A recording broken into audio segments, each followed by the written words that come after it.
Welcome, everyone. My name is Adam. I'm the founder of Startup Network Europe. It's an absolute pleasure to see you all here today. A very quick introduction.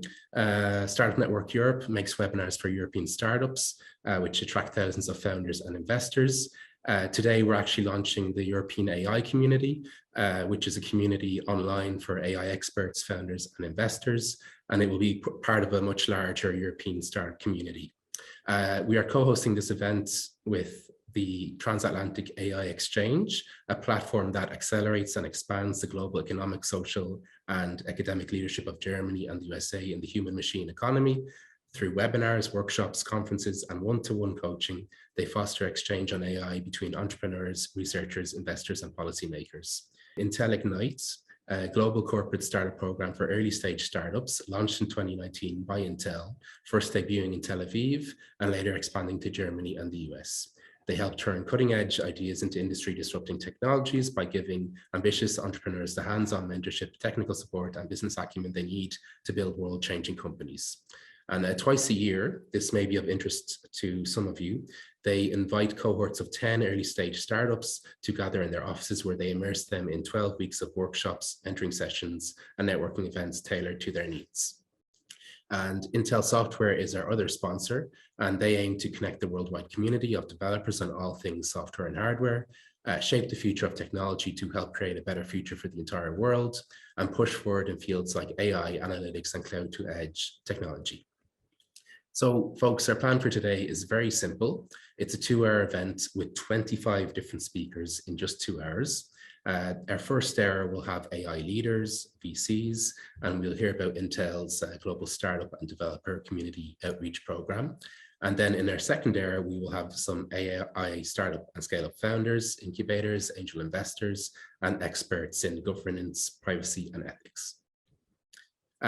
We have actually a link that I will share in the chat box, which has a list of all our sponsors, speakers, all our upcoming events, and also more information about the European AI community.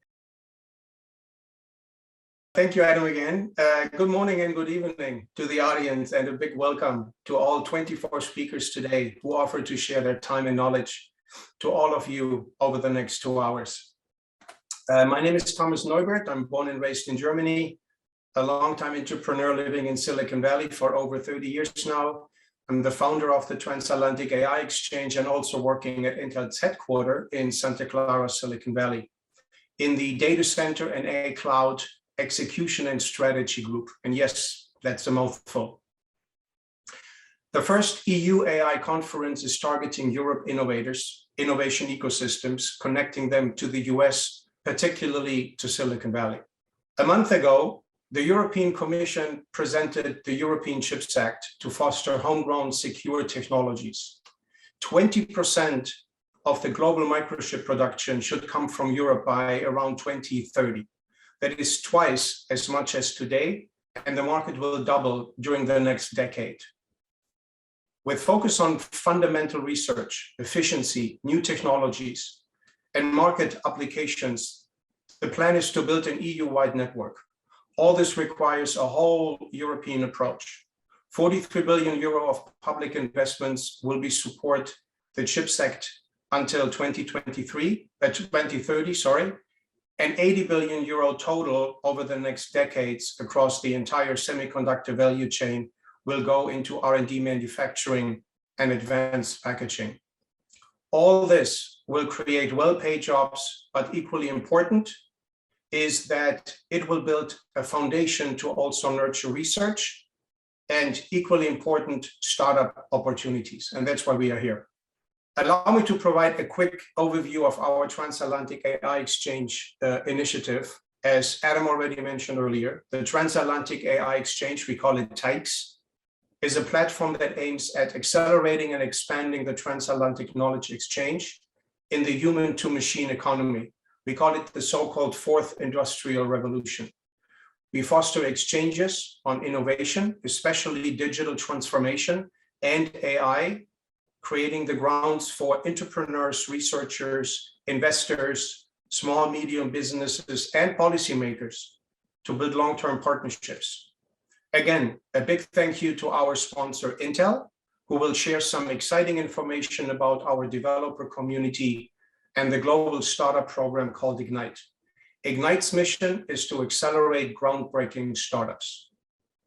Knowledge is for sharing, and we are always looking for interesting speakers, moderators, industry experts, and most importantly, valuable, interesting topics for our events. So please email us or add comments on our LinkedIn page about topics that you seem of interest that we should put into our program. At this time, we have 2 upcoming events already listed on our website. Plus, we have decided, because of the background, to also have a 3rd one. So based on the incredible response over the last 3 months, we are also excited to announce that we will be hosting a 2nd EU AI Summit in October. If you have ideas about specific topics or areas of interest, please let us know via email or leave a message on LinkedIn after this event. A post-event LinkedIn message will be sent out right after this event. So please keep an eye on it. Now, I am super excited to announce the following. At TAIEX, we decided to offer 3 awards in 2022. People can win a combination of up to $1,000 cash and up to 6 hours of mentorships from our experts virtually or hosted by us during a visit to either Silicon Valley or Hamburg, Germany. Anyone is eligible who has shared and attended 2 full 1-hour TAIEX sessions and is following TAIEX, the Transatlantic AI Exchange, on LinkedIn. The winner will be announced in January 2023. Now, with that said, let's introduce our first set of speakers who will share valuable information about governmental and high-level programs. With that, I would like to open up the first session with Oliver Schramm, the Consul General of Germany in San Francisco, Holger Hus, the co-founder and chair of the board of CLAIRE, and professor in machine learning and university in Leiden, and Jayan Narajan, manager of the World Economics Forum Global AI Action Alliance. Oliver, please take it from here. Thank you very much.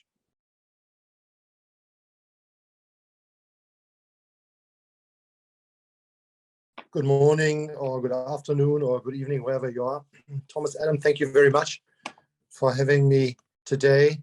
And it is really heartening and it's great to see how far the Transatlantic AI Exchange initiative has advanced. And I remember last year we supported and sponsored a series of webinars together with TAIEX, and it's wonderful to see how much of momentum this initiative has gained under your leadership, Thomas. So how about Germany and I from a political point of view? The federal government of Germany has adopted a set of measures to promote AI in our country. In 2018, the government of that time, under Chancellor Merkel, published and released its first national AI strategy. This strategy has been updated in December 2020, and its main aim is with a view to further transfer and application of AI, especially towards small and medium enterprises, and with a raise that has now been agreed to from 3.5 million to $5 billion in up to 2025. I think we are on good track in Germany in the area of AI. According to the latest Artificial Intelligence Index report published recently by the Stanford Institute for Human-Centered AI, Germany ranks 3rd regarding AI skill penetration, with the prevalence of AI skills across all occupations. Of course, #1 spot taken and #2 by India and the US. According to this report, the US led the world in overall private investment in funded AI companies with $52.8 billion, but Germany ranked 5th with $1.98 billion. The German company Celonis was among the 4 AI companies that received the largest private investments in 2021, a big success. Nevertheless, there's a lot of potential for Germany to accelerate the uptake of AI. With the new government having taken office a few months ago in December, there's new momentum for political measures in the field in AI, and I think we should use this momentum, and I think that is also why this conference today comes at a very timely moment. The new government has demonstrated a strong interest in AI. For instance, last week, Chancellor Olaf Scholz has visited the German Research Center for Artificial Intelligence, DFKI, in Kaiserslautern in southwest Germany. And the German government has significantly stepped up its commitment to future technologies like AI and will increase, as I mentioned, its investments in AI from 3 to 5 billion by euros, I beg your pardon, euros by 2025. And interesting corporations take place in Europe too, of course. I have noticed with a lot of interest that the European AI Research Network, founded by Holger Hoos, has announced last week that it will strengthen its cooperation with the Robotics Association, Eurobotics, and I'm curious to hear what Holger will tell us about it a little later. When talking about leadership in AI, we should not forget the role that legislation and regulation play in the field of AI. Europe is an important player when it comes to setting standards. Many rules set by the European Union have become the gold standard, followed by other legislators, for instance, the General Data Protection Regulation, GDPR, that has influenced the Californian privacy legislation as well. It is likely that also rules governing AI set by Brussels will have an impact beyond the borders of the European Union. In April of last year, the European Commission presented its proposal for a European AI Act. Germany supports the European AI Act and its multi-layered risk-based approach. For us, it is important that new rules are designed to be innovation-friendly and be easy to implement, and lastly, and importantly at the same time, safeguard digital civil rights. Hence, in its coalition agreement, the new German government has declared that biometric identification in public spaces and public sector social scoring systems need to be banned by EU law. In conclusion, I think there's a lot of good ground to cover, a lot to talk about in transatlantic relations between Europe and the US. And there are great signals and developments coming out of Germany these days. With this, I don't only refer to Intel's fantastic announcement of its investment in Magdeburg, or to Elon Musk's Gigafactory that opened today near Berlin, but rather, or mostly, by breathtaking success stories like that of German startup Aleph Alpha in Heidelberg, raising enormous amounts of money since it started in 2019, operationalizing large AI systems toward generalizable AI, enabling public and private sector to run their own AI experiments and develop new business models. And with a strong commitment to open source communities, academic partnerships, and ethical standard support to support fairer access to modern AI research. I think that's a great way forward and in an inspiring perspective for transatlantic AI exchange too. Thank you very much for your attention. Thank you, Oliver. Over to Holger, please. Hi, Holger.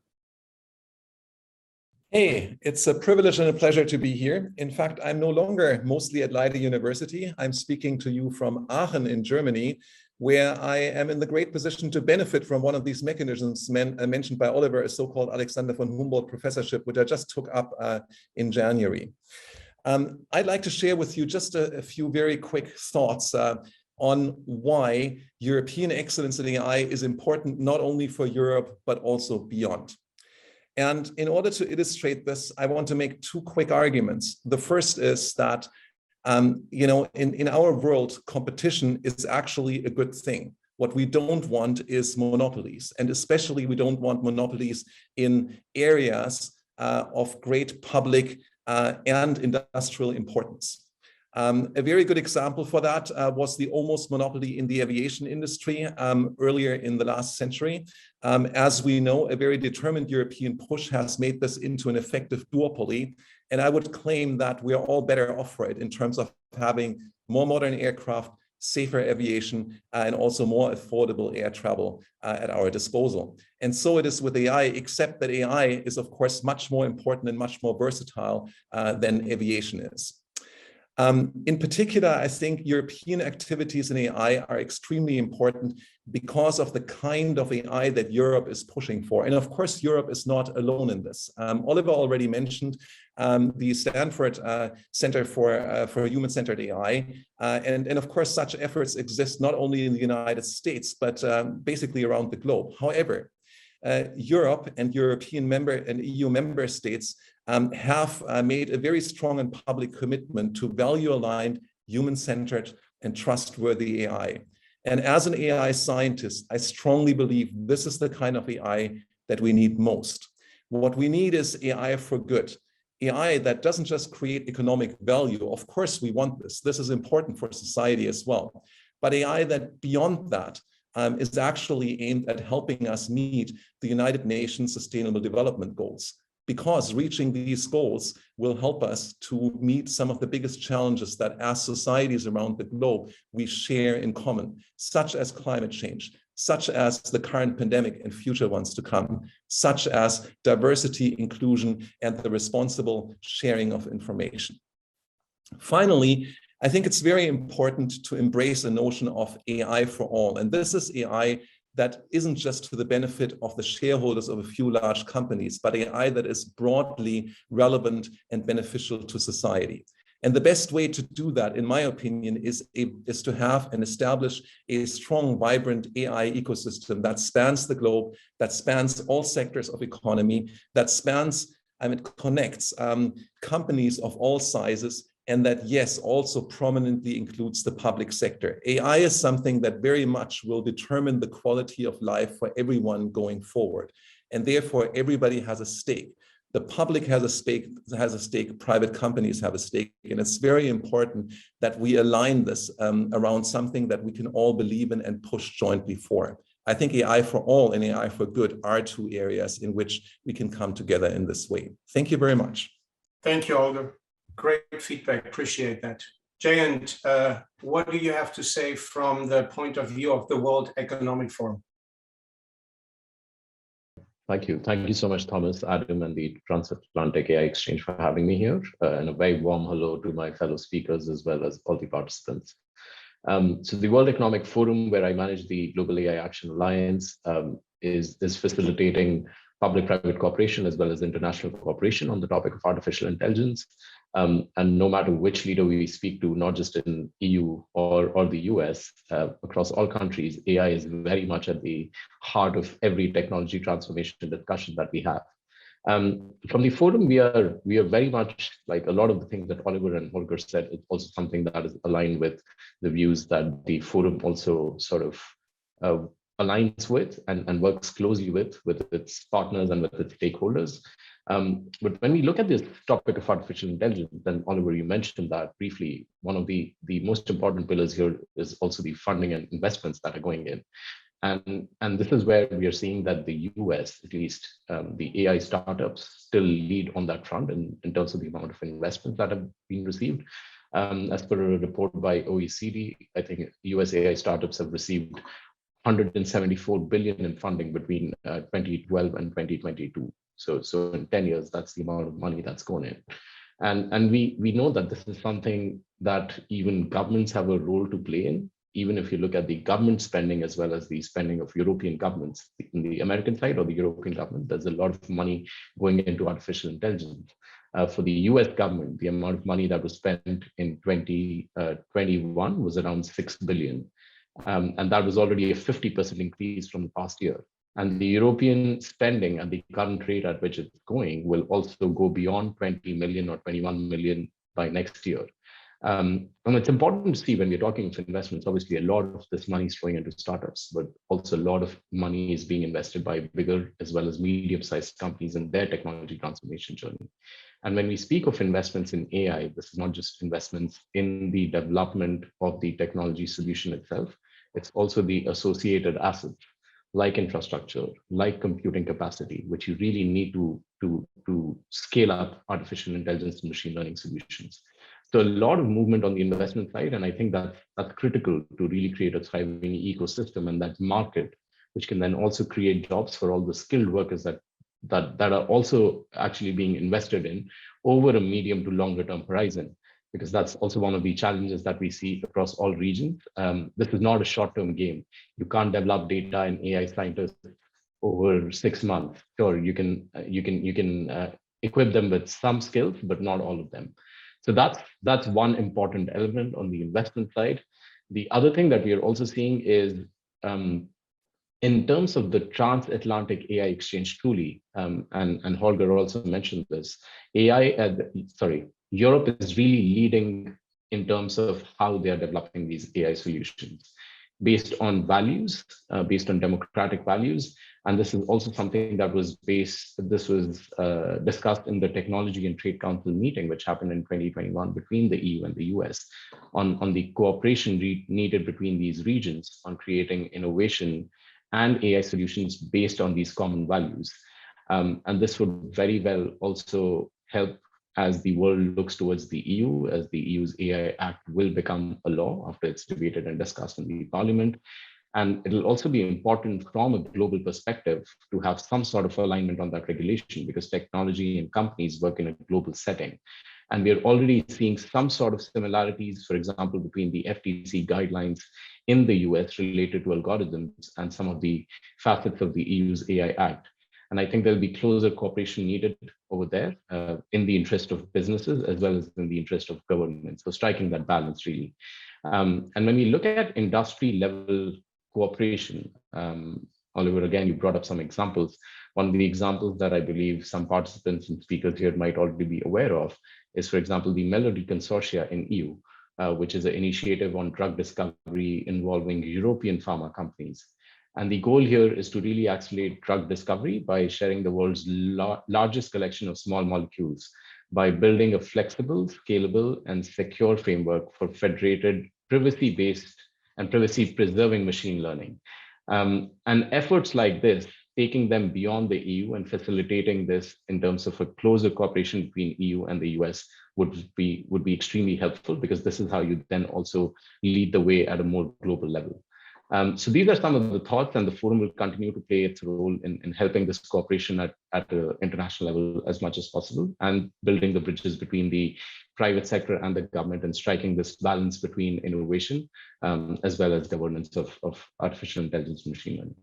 Thank you. Thank you very much. I really appreciate the first panel discussion.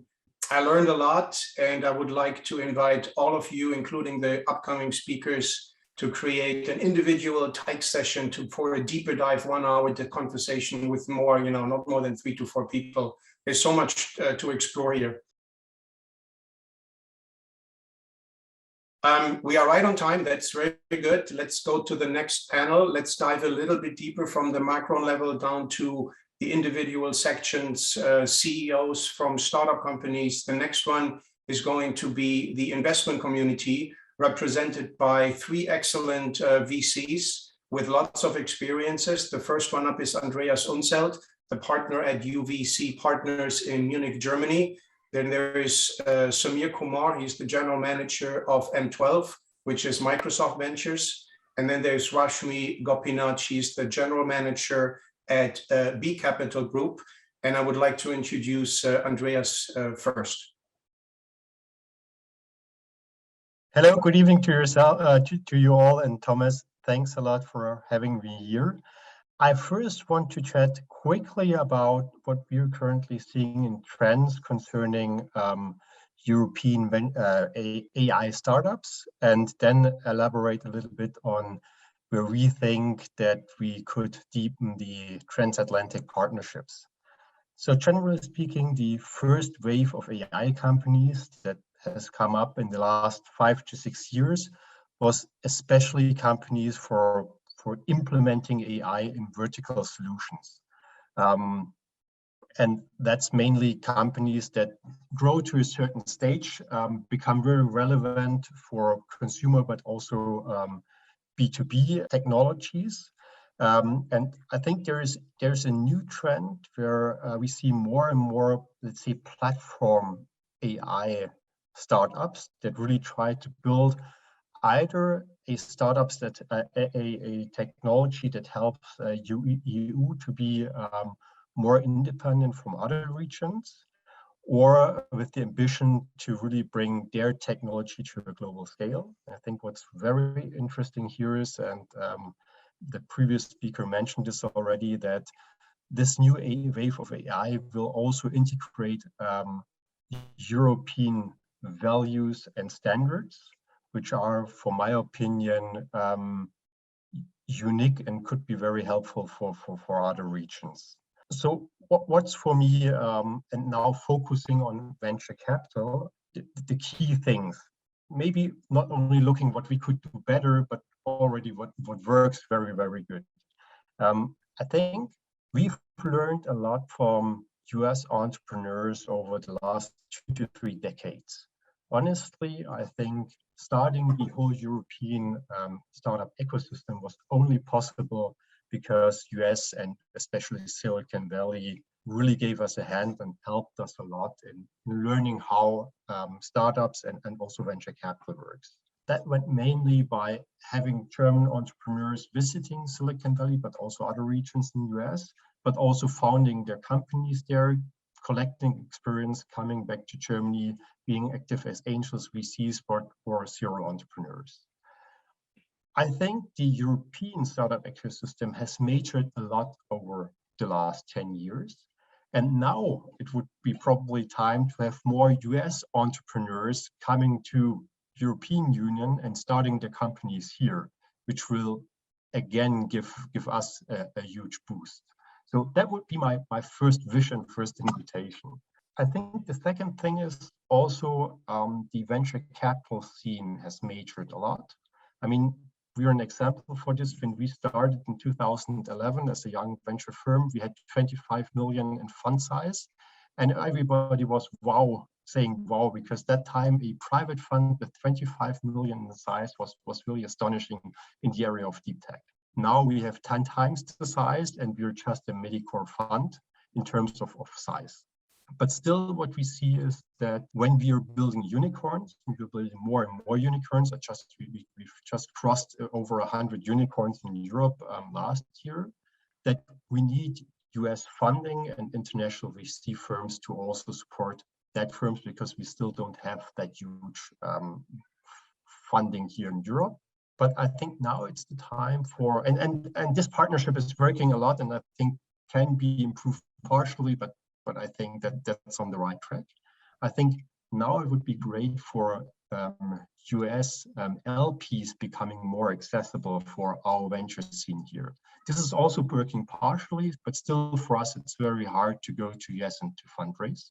And I hope to see a lot more cross-border LP investments in the next 10 years.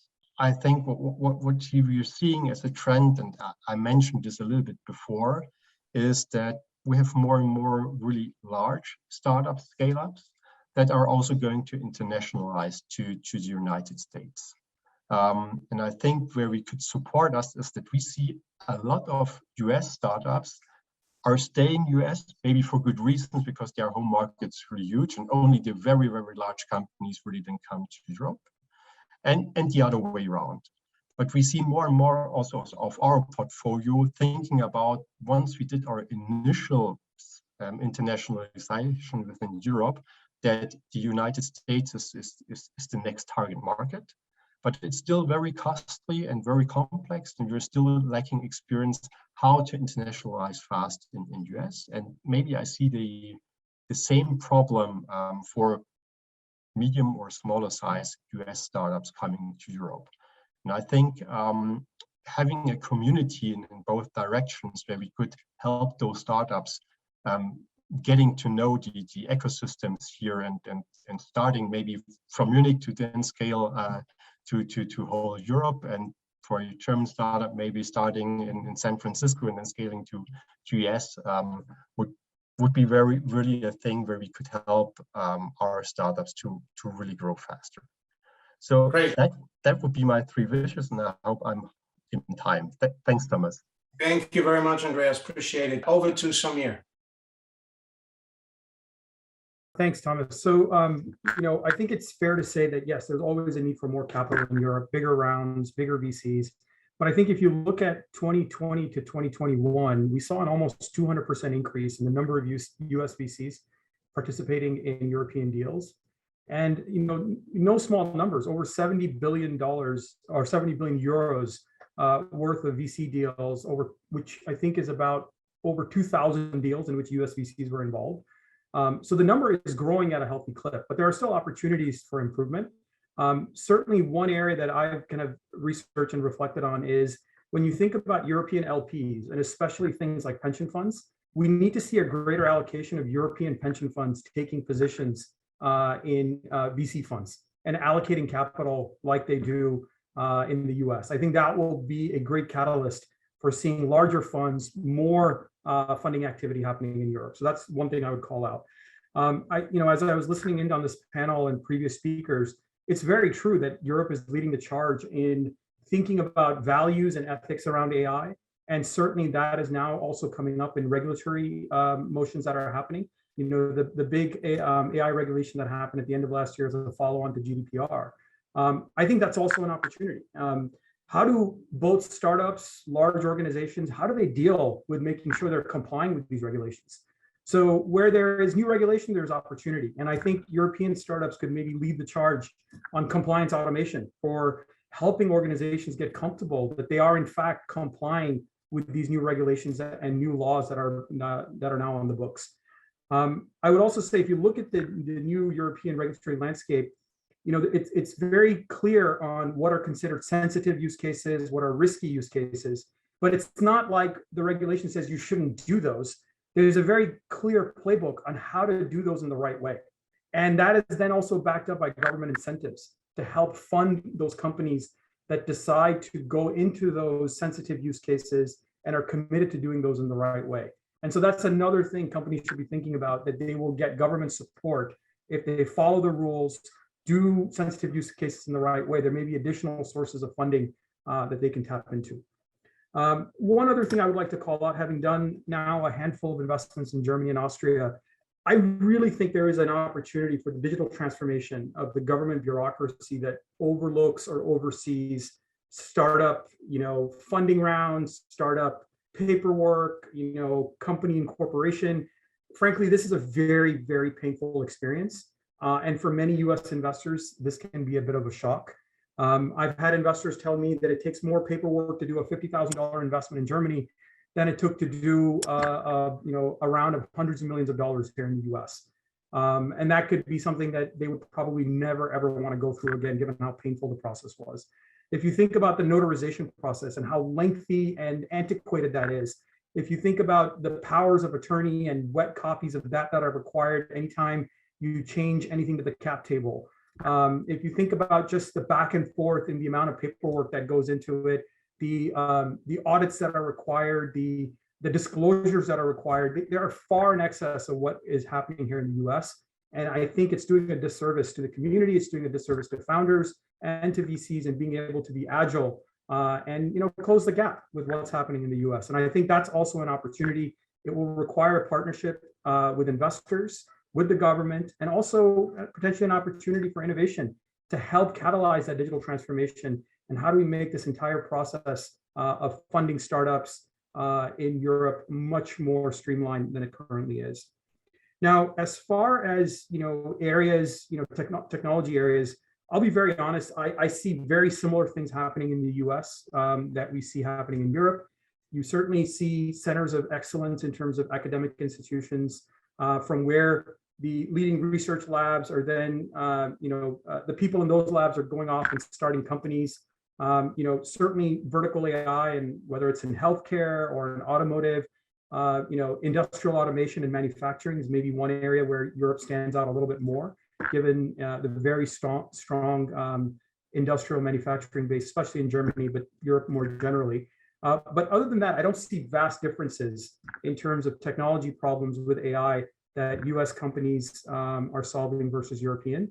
Just to kind of put it out there, areas I'm excited about that I would love to see new European companies innovate in. Certainly simulation platforms and AI-infused simulation is one that I think is an exciting new trend. Being able to think about autonomous systems and autonomous agents, and not just operating and acting on the physical world, But increasingly, if you think about the hype about the metaverse, but then you think about what's real and what's actually utilitarian, thinking about digital twins, thinking about, for example, NVIDIA's vision of the omniverse or the industrial metaverse, and AI and autonomous systems acting in these virtual worlds.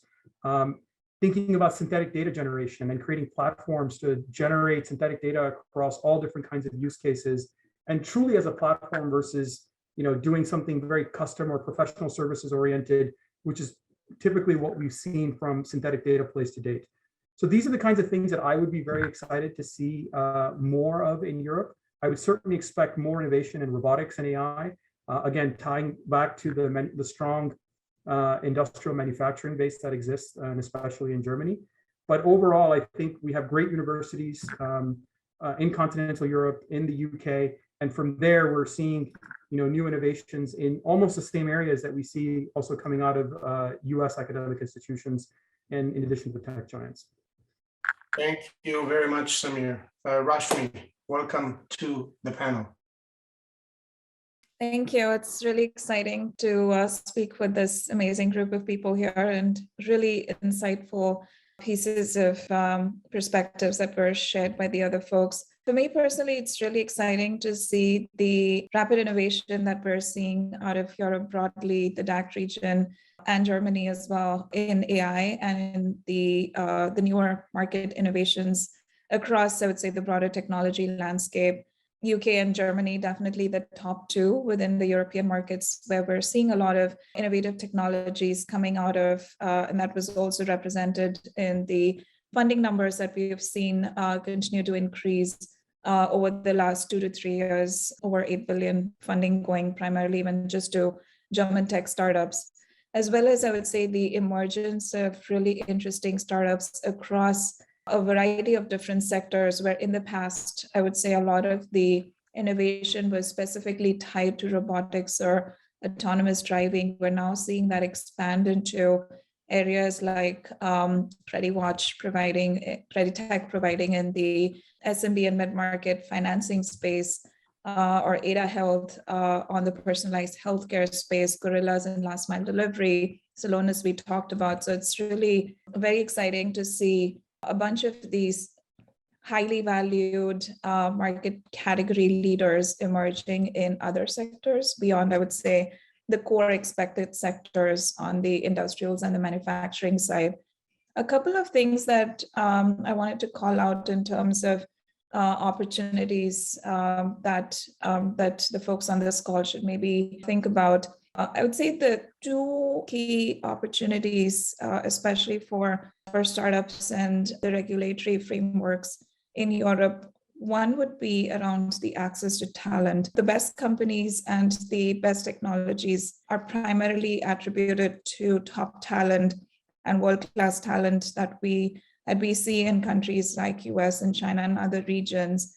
And I think this is definitely an area of opportunity for the folks in the DACH region, as well as, I would say, especially in Germany, where if you look at the number of PhD students in the field of AI, where I think the latest number for the folks in Germany was 170 compared to over 3,000 in the US. And so how do you create opportunities to attract the best researchers and the best talent in that region is something to think about that can provide, again, a significant acceleration of innovation out of the region. The other thing as well is on the glaring lack of diversity in AI, where I would say the percentage of the talent pool for females and minorities in the DACH region, and I would say in regions like Switzerland and Germany, are, I would say, below the average of other European countries.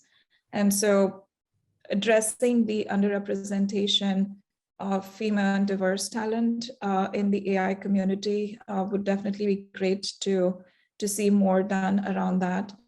And then the last one I would say is around balancing the need between data privacy and protection and leveraging data sets to drive better outcomes. Obviously, this does not mean that lower regulation, but really around how do you better integrate these diverse and disparate systems to get insights out of those platforms that can drive better outcomes, both for the enterprise customers themselves, but also for the broader population. That's something that I know a lot of companies always keep in mind is the data regulations in EU are a lot more stringent than those in other regions. And so how do you leverage technologies like maybe data encryption and data masking, synthetic data creation across those AI platforms so that the data can be better integrated and leveraged between the systems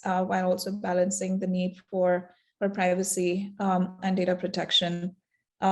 So I would say in general, there's a lot of excitement, enthusiasm in the venture community in funding more companies out of Europe. The world is getting a lot more global. I would say the 2 years of the pandemic have brought us increasingly closer, where deals can now be done over Zoom. You don't have to be face-to-face in person. You don't necessarily need feet on the ground, which definitely opens up the surplus of funding capital that we've seen over the last 3 to 4 years being available to startups and companies in every corner of the world.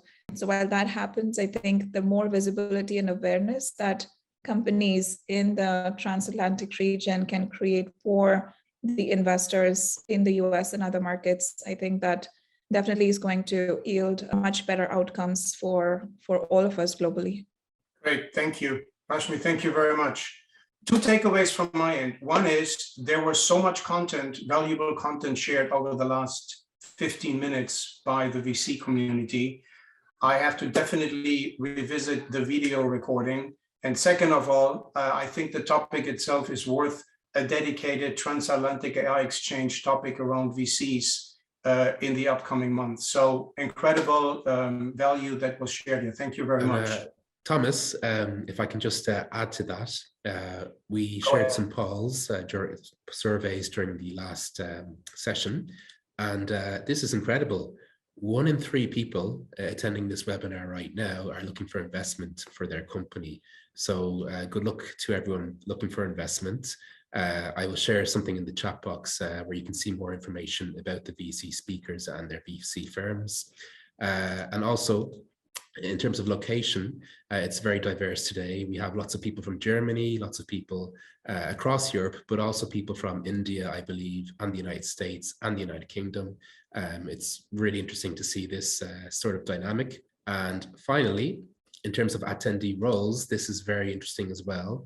1/4 of people here are founders or CXOs, but we also have a lot of AI and technology scientists, academics, students, and there's a very big mix of what companies people come from in terms of size. So go ahead, Thomas. Thank you very much. Thank you very much, Adam. That is very interesting news you just shared. It even further justifies what this transatlantic platform is all about.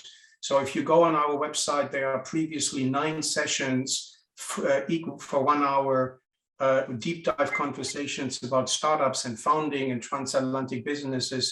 They're all recorded. You can watch the videos for free. It also justifies further that we are going to do more startups tailored sessions in the next few months.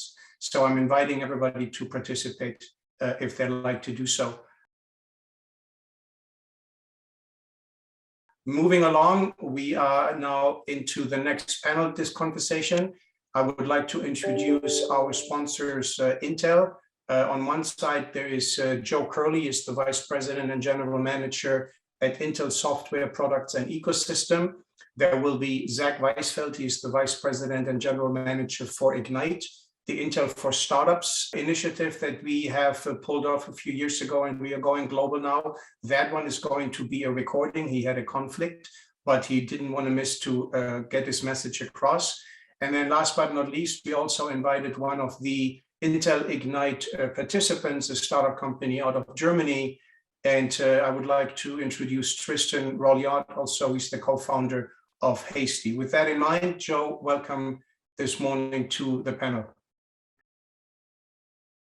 Well, thanks so much, Thomas, and thanks to everyone at the Transatlantic AI Exchange. It's a pleasure to get a chance to be here and join the forum and to listen to so many of the speakers. Some of my themes while I'll be talking about technology, actually talk very much about some of the global economic and social aspects that have already been uncovered. One of the problem statements that I work on every day is, as we look at kind of the explosion of data, where you can look at different data sources, but if you think there may be 200 zettabytes of data stored in the cloud within a couple of years, the underlying compute that's necessary to be able to digest that, to gain intelligence from it, to take the innovations you're building and turn them into value, is growing at a geometric rate. And there's a problem that comes with it. It's the power for which we're going to actually power that compute is growing, well, very slowly, or it's almost only flat, which is leading to an idea of acceleration. And there were some comments about a conference going on today from another company talking about all of the innovations that they're doing for AI and other topics. The bottom line is that new technological architectures are going to have to blossom in order to be able to handle this data explosion. There's a wonderful paper from Hennessy Patterson done a couple of years ago that describes it as the Cambrian explosion of novel compute architectures.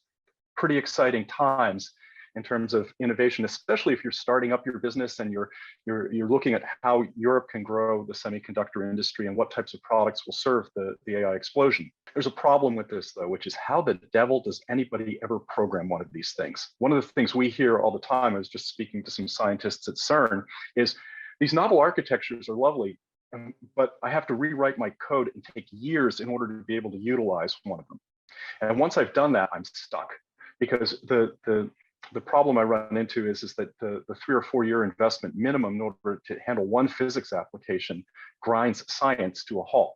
So how do you deal with a time of great change and a time of great novel innovation, geographic and expansion, ecosystem expansion, but then be able to get any kind of scale for the startup that you're doing around AI? Ultimately, there's things like middleware. We can hope that your application, be it TensorFlow or your version of whichever middleware you're doing for whichever how you're implementing AI, will take care of some of that abstraction for you. But even then, we still have the problem that underlying that, what are you programming the middleware in? And there's a lot of stickiness to individual pieces of hardware, Intel's and others in the marketplace today, that limits choice and limits flexibility. And so at one level, this is a problem that if you own that, if you've got a great install base, it's not really a problem, one might think, except it is a diverse ecosystem. I think there were some comments earlier in the very first talks that competition's good, and that having a diverse ecosystem in which we can all play actually sparks innovation. And actually, Intel's a huge believer in that. That's really what I'm trying to do and what my mission in life is at Intel. At some point, industries grow up, acceleration's coming into the marketplace and just getting started. We want to create novel standards that enable people to develop for the hardware that you want. We call this One API. When we announced the One API, it was a bold step, a multi-standard, multi-vendor architecture with languages, libraries, and standard bindings and interfaces that allow developers wherever you are to choose what hardware you want to use rather than having your hardware choose it for you. I'd like to spend a lot of time talking about it, but I noticed that I'm almost out of my own talk time. I'll simply say that since we've been able to bring One API to market, we have seen it be used successfully on CPUs, GPUs, FPGAs, ASICs from companies in Europe, in China, in America, but Intel exhibited on AMD, NVIDIA, Xilinx, and many other vendors. True cross-platform compute standards for AI. If this is at all interesting to you, if what you want to do is increase the serviceable and addressable market, when you're in your startup, when you're at your phases, you're going to make some critical choices, either for open and extensible languages or for expediency. We'd encourage you to take a look at open and extensible. And if you're interested in more on that, take a look at oneapi.io for our open source repositories or specifications, or Intel.com, software.intel.com, to actually try out our tools and where we are today in the process. And if it sparked an interest in very, very limited time, or you could even just DM me at look Jay Curley up on Twitter, and I'm happy to talk to you more about what we're trying to do.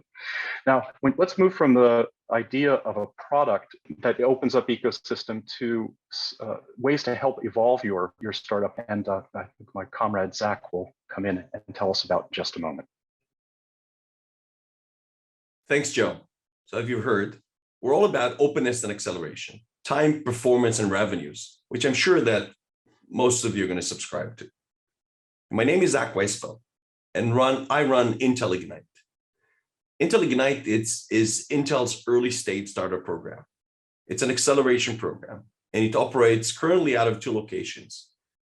Tel Aviv, Israel, and Munich is our European headquarters. And soon we're going to open our Boston location as well as our London location. So at Ignite, we're taking groundbreaking startups and we help them be even more successful faster. We have a pretty rigorous selection process, about 3 months of a selection process for each batch.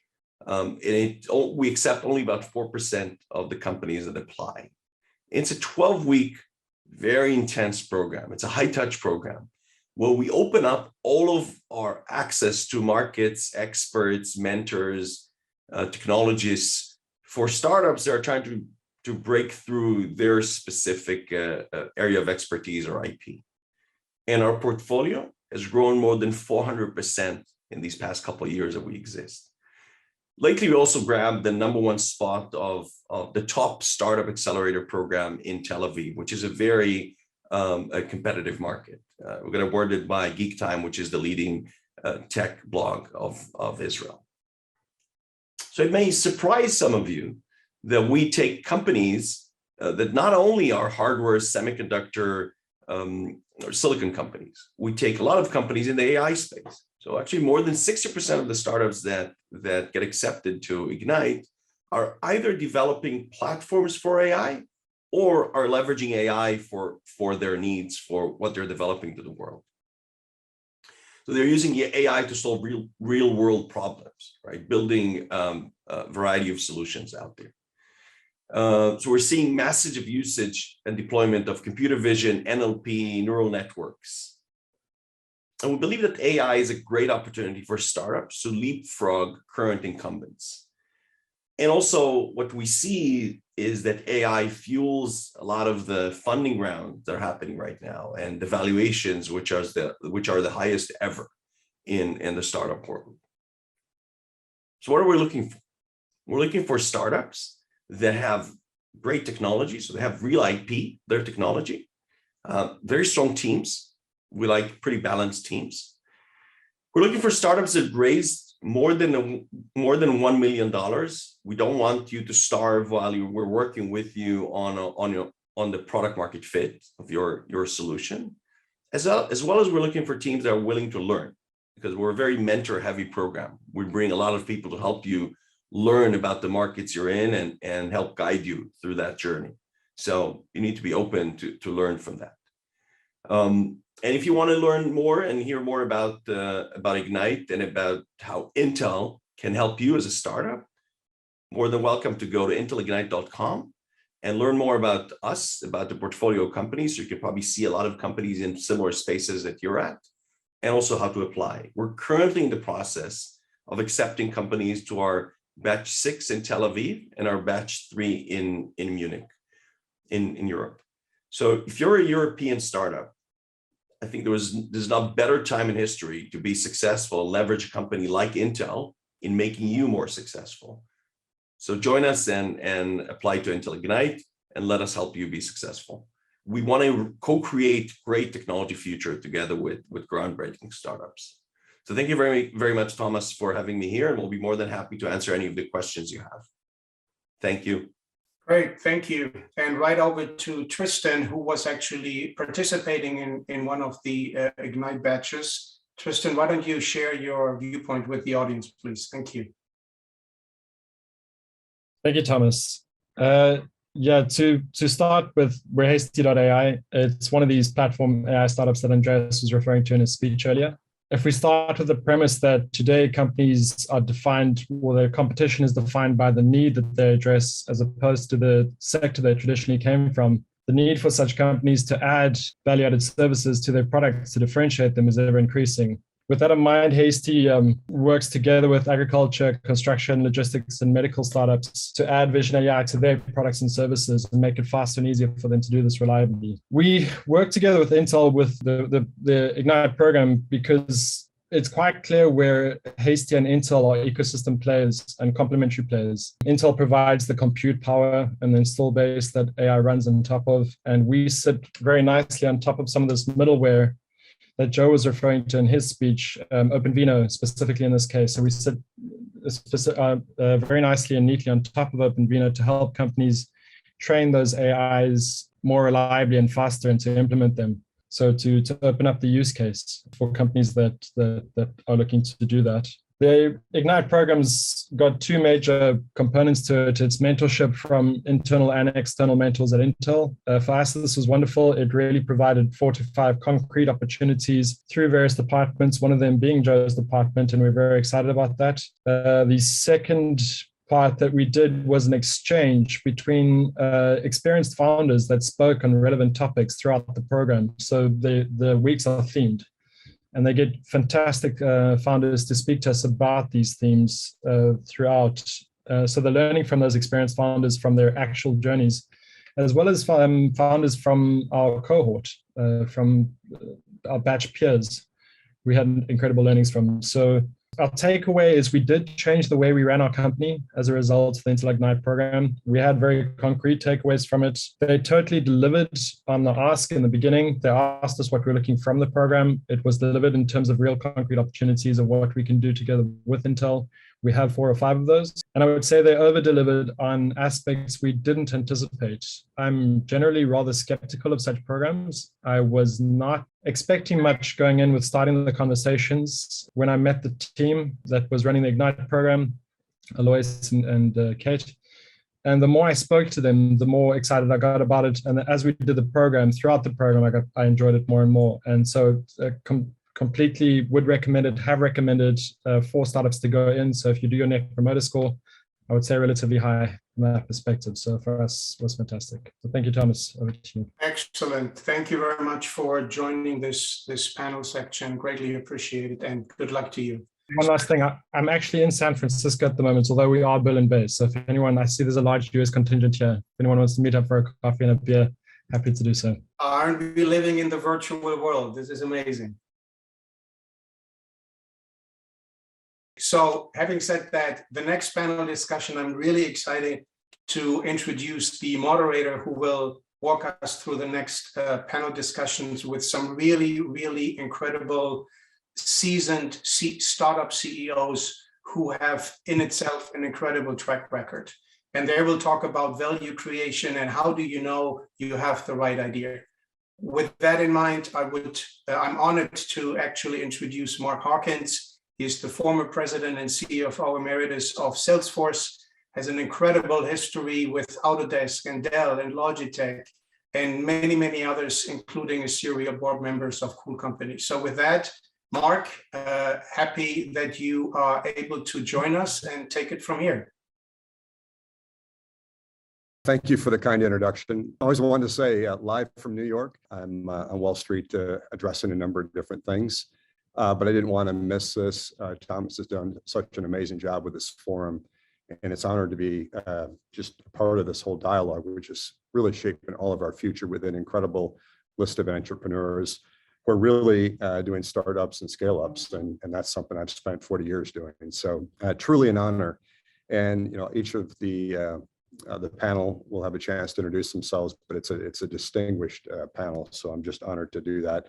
I was thinking, Thomas, about the real criticality of this dialogue we're going to have, and it's really around how do we really think about starting up and scaling up, and how do we stay focused? And one thing that I've really learned, and Mark Benioff likes to say it all the time from Salesforce: if everything's important, nothing's important. And that's something that has to be a founder's mindset. And I can say I've worked with some very distinguished founders. I've had the great pleasure, as Thomas said, to work with Hewlett and Packard, Daniel Burrell, Logitech, Michael Dell, who I'm still on his board at SecureWorks, Mark Benioff. It's been quite a journey, not to mention the newer startups that we're dealing with. But staying focused and staying prioritized on what creates value. I think it's so interesting with AI. It's like an instant success, right?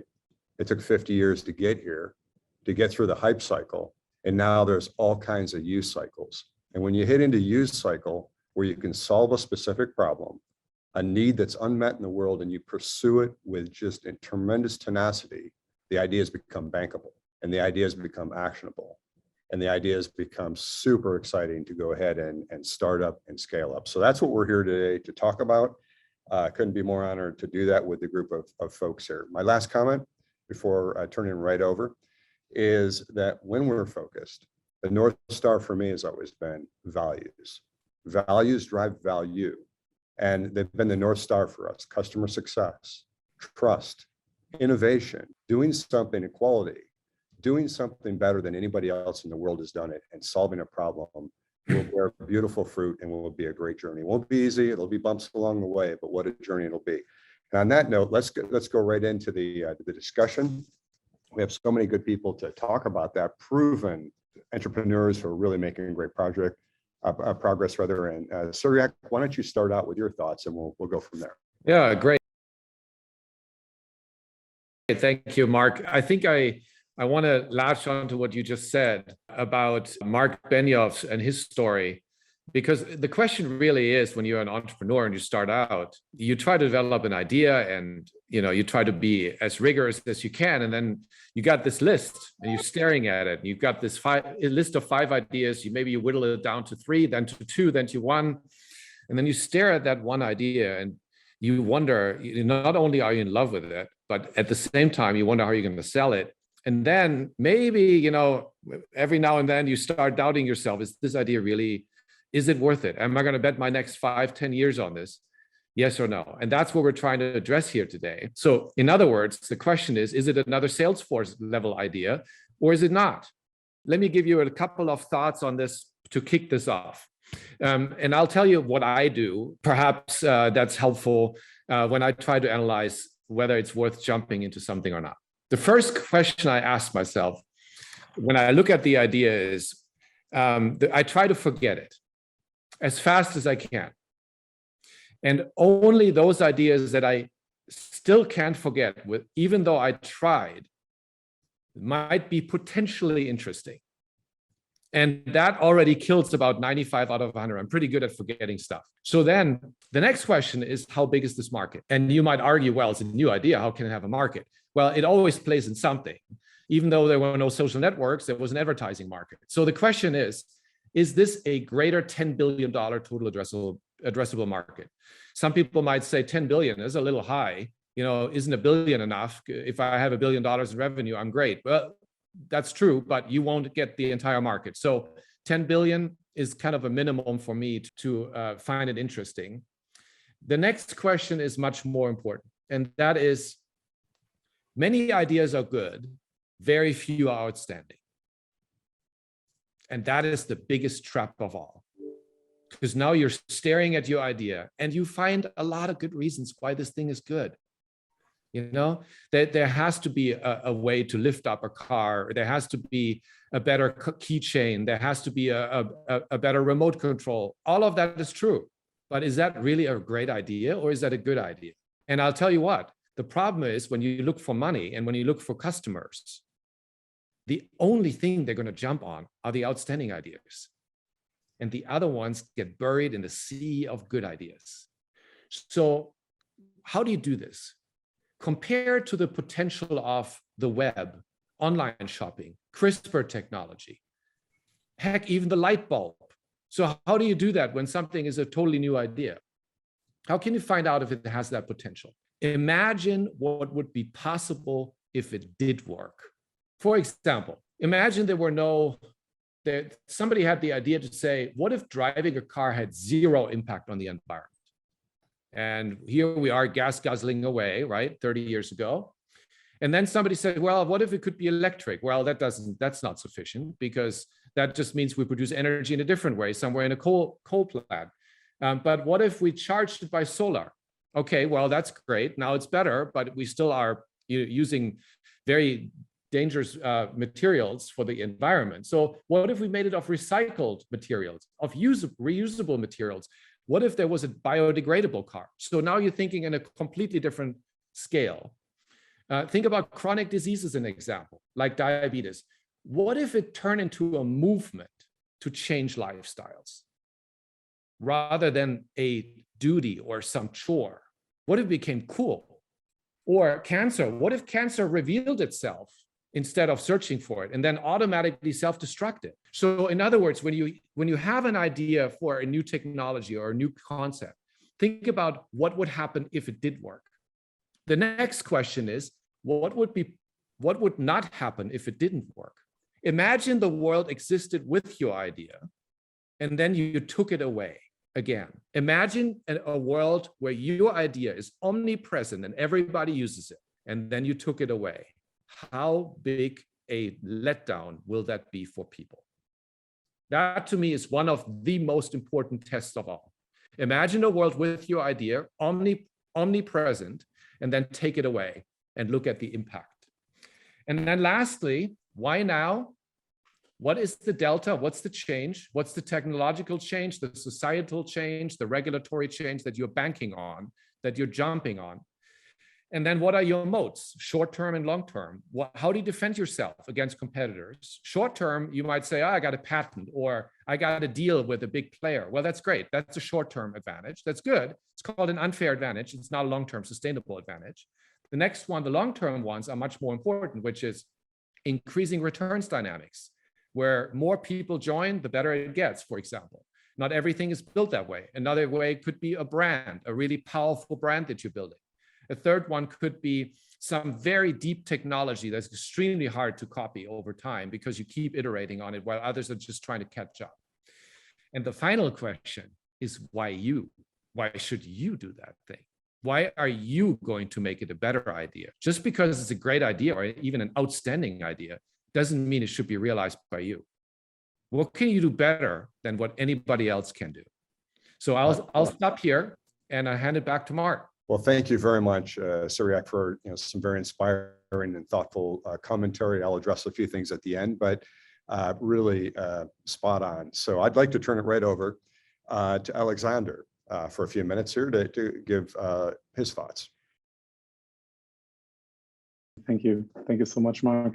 Thank you for all of you having me here, like this cool session and conference, and also this particular panel, which also includes friends who are also like sharing their thoughts. So I'm really happy about being part of it. Now, some of you who know me, I'm currently working on my 4th company. 3 prior to that, eventually I built up and sold like to large corporations. So I was young and needed the money. Yet all the ideas that emerged and became these companies that eventually got acquired, I stumbled onto, right? It was not like some type of systematic behind it. It was like really just figuring out that there was something relevant, important, and I just started doing it. And in the 3 cases prior to my company now, I didn't even have to do anything with venture capital, right? It was like get the idea running, and if you need money, go to the bank and convince the bank and get a loan, but you can only do that if you have revenue. So somehow everything was really pushed towards towards the correct road.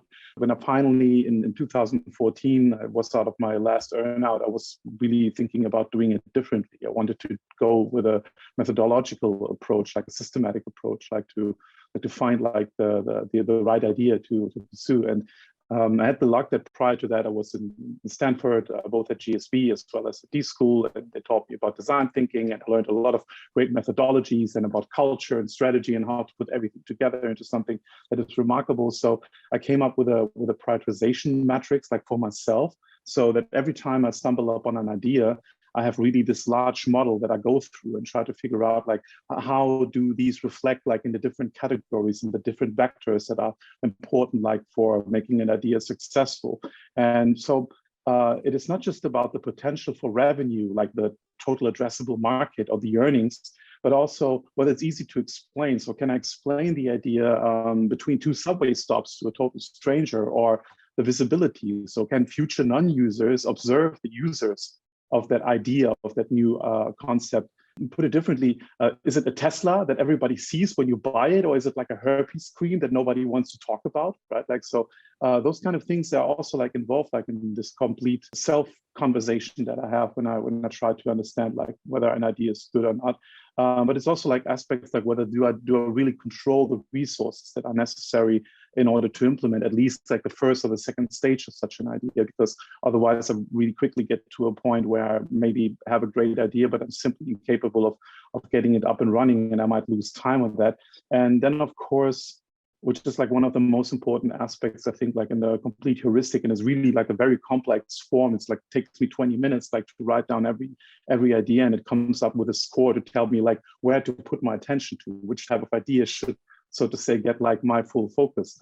But one in this heuristic, there's like one most important part I would refer to, which is like whether an idea goes along with my values and whether it will make me happy on the long run to pursue like this idea, knowing that the long-term idea of making it successful and maybe eventually exiting it will only be at the very end, like of the, or maybe like even at the middle, like of the complete journey. But during the journey, I will have to face a lot of constraints, a lot of pushbacks, a lot of things that will have to cope with, negative things as well.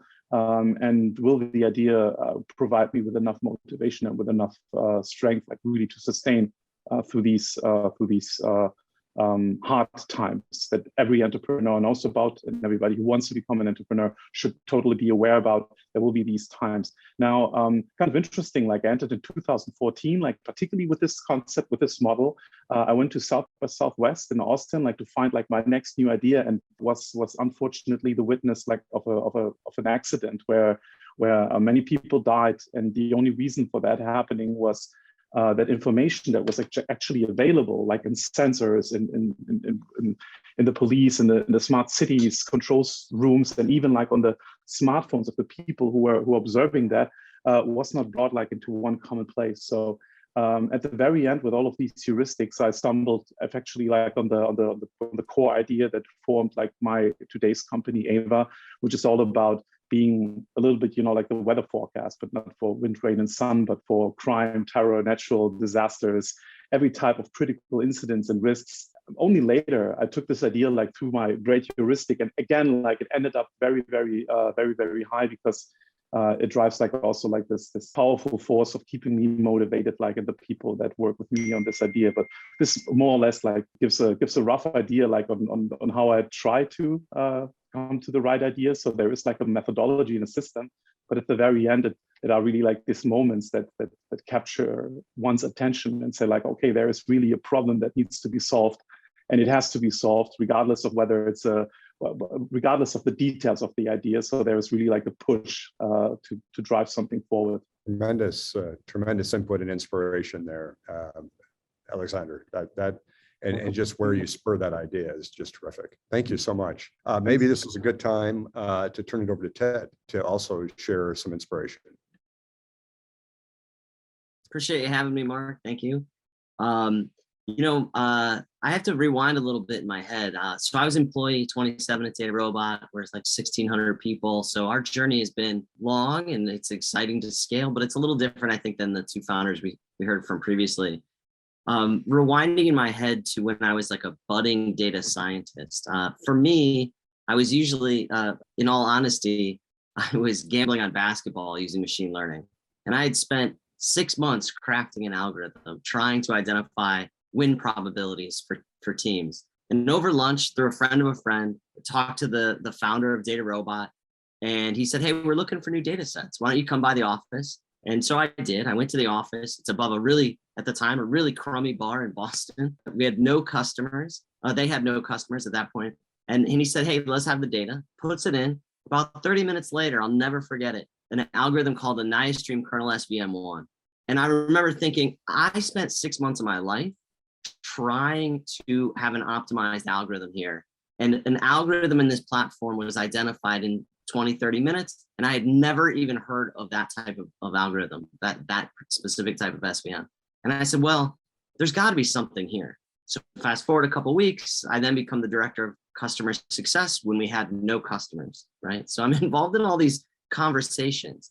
And for me, what it came down to is, what is the value proposition? And for me, recognizing the value meant seeing experiencing some pain that had to be overcome, understanding the hardships of a data scientist, and those types of, and that kind of prior knowledge led me to recognize the value in Data Robot, which, like I said, it was very early days, but not quite the perspective of these founders who, have very inspirational, good, reflective questions. They were already on a journey, but for me as an early employee, when do you take that gamble at a company who has a Series A? So for me, it was relatively easy because I wanted to have the best gambling algorithm, but that side hustle, that knowledge led me through all that pain and understanding of a use case. And then, of course, when you start as an early employee, you wear many hats. So you very quickly understand your go-to-market strategy, what messaging works. You're calling up friends saying, hey, can we just get a demo of our product in front of people and so on. So it's never linear, right? Like I'm sure all these VC partners are saying, oh, all I see is hockey sticks, right? But our journey kind of bounces around that hockey stick. You want that same trajectory, but it's never quite exactly as you expect. So that's how I recognize value, if I'm being honest. Well, that's a lot of great input, and also just your point of taking a passion, applying technology, use cases, and getting creative. And I think, again, very inspiring, Ted. Let's have Cindy weigh in here. I'd love to hear her points and inspiration. Thanks, Mark. Greetings from Copenhagen. Usually I'm in New York, but I'm in Copenhagen today. I love this topic because value creation is something that really resonates with me. There's a lot of friends on the screen here, and it's great to see you all here. And how do you know if you have the right idea? Well, there are a couple of verticals that I think of, and it's almost from an investor standpoint and lens that I look into when I think about what should be built or what ideas are really interesting. Most of the things that I look into have a data element to it. So, data is very key and pivotal. We're only going to move forward and more towards we're generating so many terabytes into unreal territories now.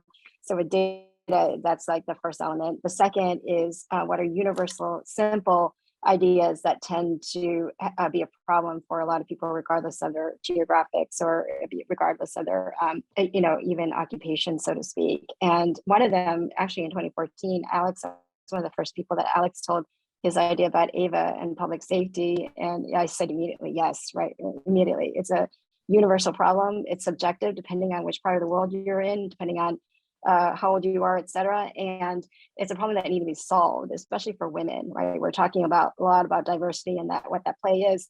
There's not enough solutions out there when it comes to other things. So when he said that immediately, I said yes, came on board as an advisor, now investing in it as well. And so these kind of ideas, these trends already existed before the problems, the problems existed prior before the ideas happened, right? And so, what are those trends again that go there? So safety was one. Another is, typically time. So with Clipper in March of 2020, which I hope Adam, you and Thomas will put these sessions onto Clipper so it can give some value to all the attendees who weren't able to see it or wanted to go back and see it, is a video AI solution for, to save time. So not everybody can spend 5-6 hours on a European AI conference, but if they want to catch up on it, Clipper does that for you with our machine learning algorithms and our AI algorithms, so that you can focus on the moments that matter, which is what we say here. So time, safety, and then other verticals that really kind of I look at where does it exist that it can make a whole market, right? If there's a lot of ideas that are looking for a problem to solve, those are not going to be the best ideas. You have to find a problem that needs to be solved, and then you build that idea. I think because otherwise, if I've spoken to thousands of startup founders that who've come to me for advice, or even in these speed dating sessions at these conferences, and it's very hard. There's so many problems out there, but it's very hard to find an addressable market that's relevant to worth spending time, as Surek mentioned in his comments, spending the time out there. So, don't always look at creating a market. It's very difficult to do unless you have, a significant amount of investment and a lot of investors who believe in you in order to make that forward. But for that case, that's something else. And then lastly, looking deep into the markets out there is where does talent pool exist, right? I always think I don't hesitate in looking at developers' GitHubs and seeing where all the developers go, because if they're excited out there, you're going to have the best engineering talent out there.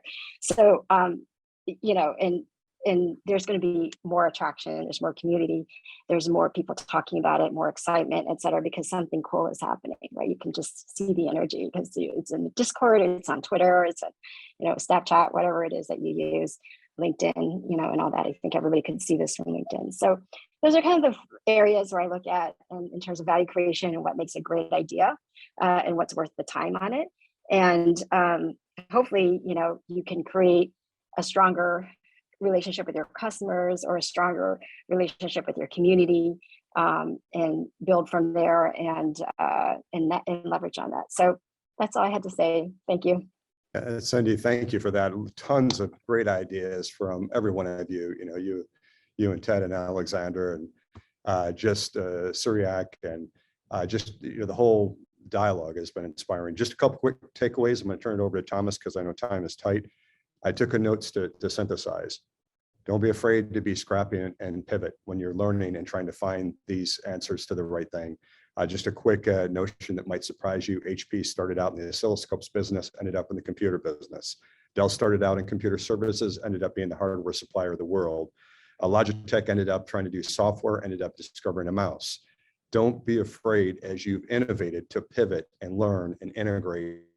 As Mahatma Gandhi once said, the truth is as it's revealed to you today. Keep evolving. We heard about the importance of TAM and looking for unfortified hills, better ideas. I would throw out for your consideration, be a student of patterns of success. I love Alexander's grid. We all need to have patterns of success and replicate and learn and be disciplined in that way. I think you know, we always have to think about the data that Cindy talked about. The collision of data and intuition is magical. And I just think that we should know that. And then lastly, I'll leave you, one thing I've observed from some amazing founders is if you have a pathway and no vision, you have a lot of wheel spinning. If you have a vision and no pathway, you have a lot of frustration. If you have a pathway and a vision, you change the world. I'll leave you on that note as you start up and scale up. Thomas, back to you. Wow, incredible. Thank you very much. A little bit behind schedule, but this is so amazing. And I hope that everybody in this audience here took as much information out of this conversation as I just did. So everybody, thank you very much. To the next panel, we are now looking a little bit differently into another sector of the startup ecosystem, which are the incubators. I would like to introduce Benjamin Joffe. He is the partner at SOSV in Paris. And we also have Rasmus Rothe here, the founder of Merantix out of Berlin. With that, Benjamin, please go ahead, take it over from here. Thanks, Thomas, for having me. And yeah, so it was really interesting to hear what all the previous speakers had to say about building teams and looking for opportunities. And for us, it's particularly relevant because so SOSV is a very large fund today. It has $1.2 billion under management, but we invest pretty much first checks into old or new companies. Every year, we invest in over 100 startups, particularly in what's called deep tech, in hardware and biology. And we run programs to support generally the first few founders and their prototype to build it into a more advanced or commercial product and turn what's a science project into a company. And the typical investment for this is $250,000 to $500,000. And then we follow on. And that's where we probably differ from most accelerators in that we can invest at later stages up to $5 million for each company. So now to the topic of AI, what I found is that even though our focuses are hardware and biology, and particularly things around health or climate tech, we actually have a very big event coming up in a few months called the Climate Tech Summit. So I'll maybe sharing the link for everybody later. Is that we found that many companies today have AI in some form in their product. So software is the brain, but then you need also to build the body with labs and experts that we help them with. We have labs in San Francisco, in New York, in Shenzhen as well. that help accelerate the product development. So in a way, what we found is that AI can help, in some cases, design new products. For example, with things like computational biology in our biology program, we found that AI in the form of machine learning can be used to treat, of course, data like images or even sound. One of our companies based in Sweden called Minute has released a product that analyzes the sound in your home so that it can help particularly Airbnb hosts and or short-term renters to avoid noise and nuisance, in addition to tracking things like humidity and temperature. And they do a lot of signal processing and machine learning actually to identify not just the sound level, but to recognize sound events. So that's the product is so popular that actually Airbnb is recommending it now to their hosts. So those are just some examples of how AI is now for many domains actually table stakes. We found that in some of our industrial companies that deal with like heavy machinery in factories, data analysis and with to do things like predictive maintenance is also involving some aspects of AI. So generally, in terms of support we give, we don't really help the companies with the core of the technology, which is the software, but we help them with the implementation through the hardware or through the biology. And for that, we have labs and experts and access to supply chains that can help do all of that. So more or less, I think that's it for me. If you have any question, I'm happy to answer on the chat or on the Discord channel. We're happy to have any founder apply to our programs. We fund 100 companies a year from all around the world, and we're looking forward to new projects. Thank you, Benjamin. Appreciate it, and greetings to beautiful Paris. Rasmus, please welcome to the team, to the panel discussion, and welcome you from, I assume, you're in Berlin at the moment. Yes, exactly. Thomas, super fun conference so far and super excited to be here, and Ben, great points you mentioned before.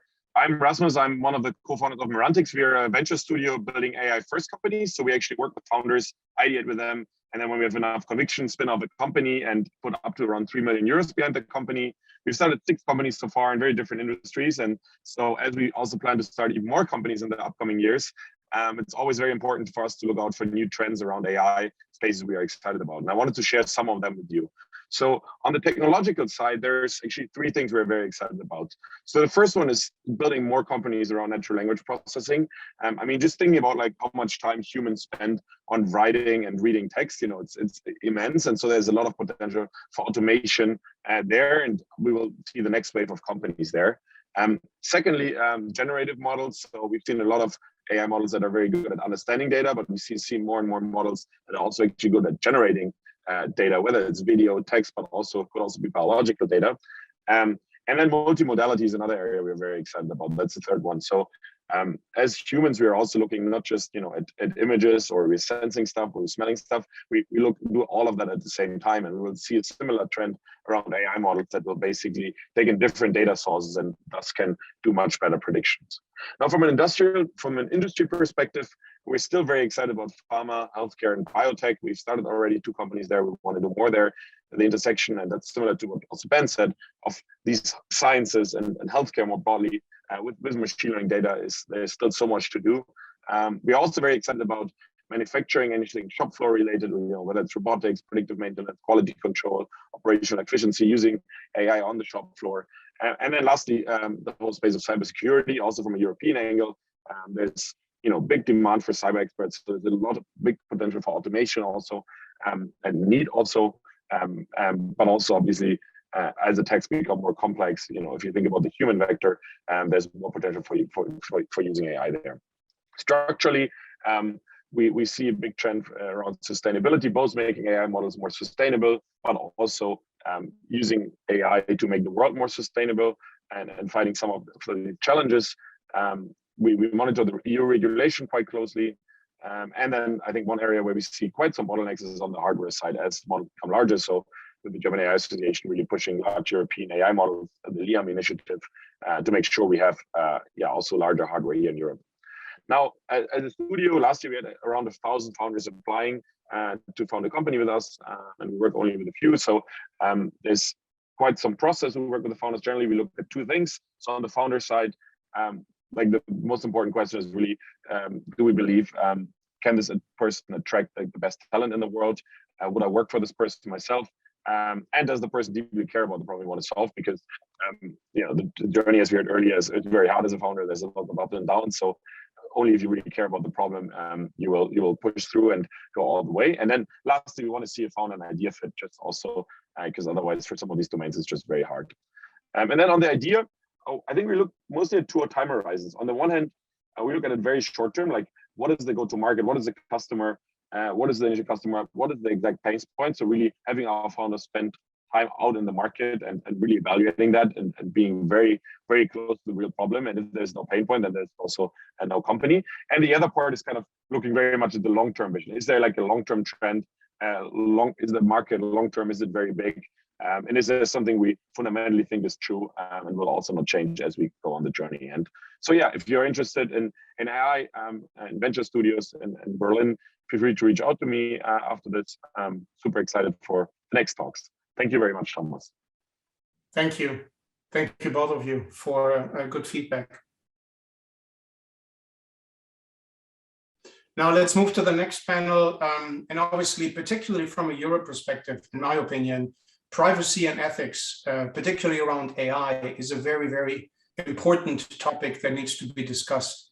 There's concerns there, no doubt about it, but it also obviously creates opportunities for startup companies to build the solution if the problem has been identified, which what a lot of people here have already talked about. So with that in mind, I would like to introduce Olaf Groth. He is the CEO of Cambrian Futures. He's also lecturing at the Hult International Business School, as well as the University of Berkeley Haas. And I also like to introduce Manuela Mackert. She's in Germany.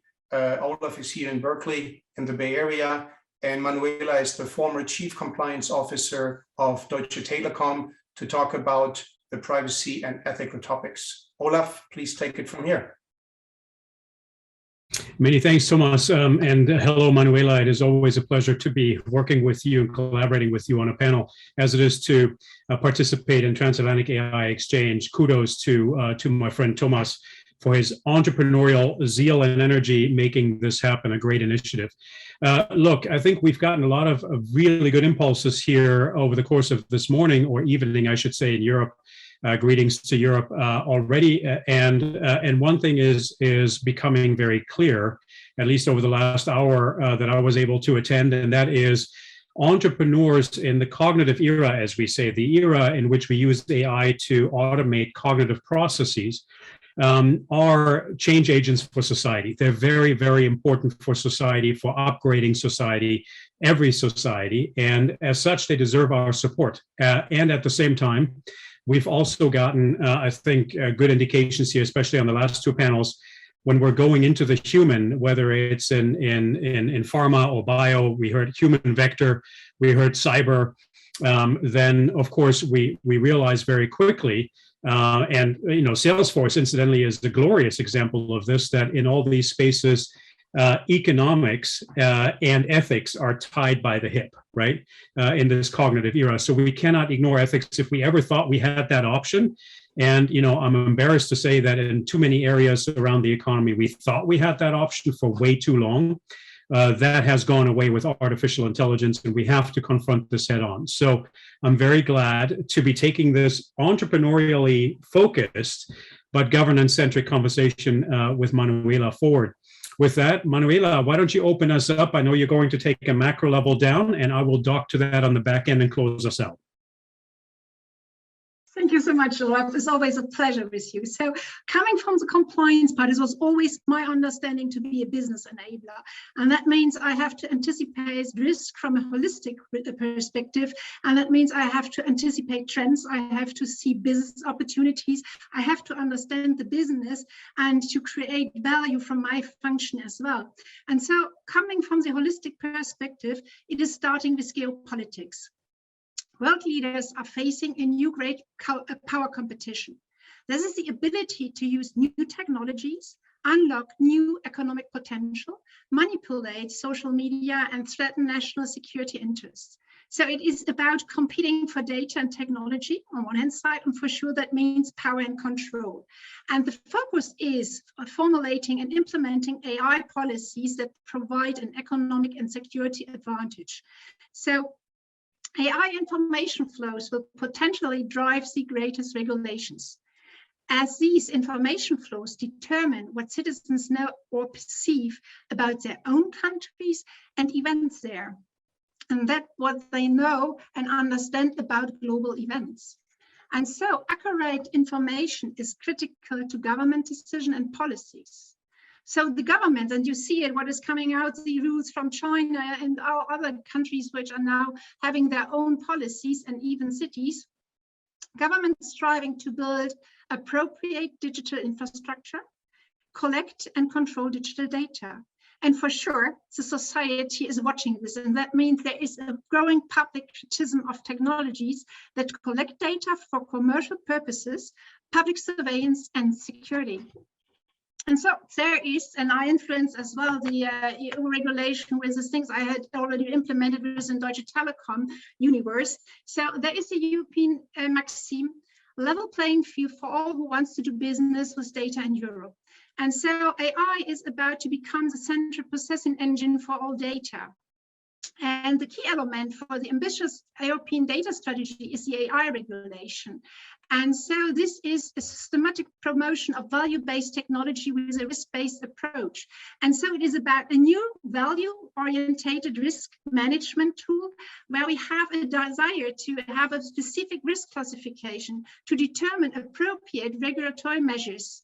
And now, and this is my evaluation is for a deployment of a general abstract regulatory framework, it is still too early. This, what we now have in place as a draft, does not fit and could not transfer into the universe of different kind of sizes of companies. So what is my plea? Confident in the digital future.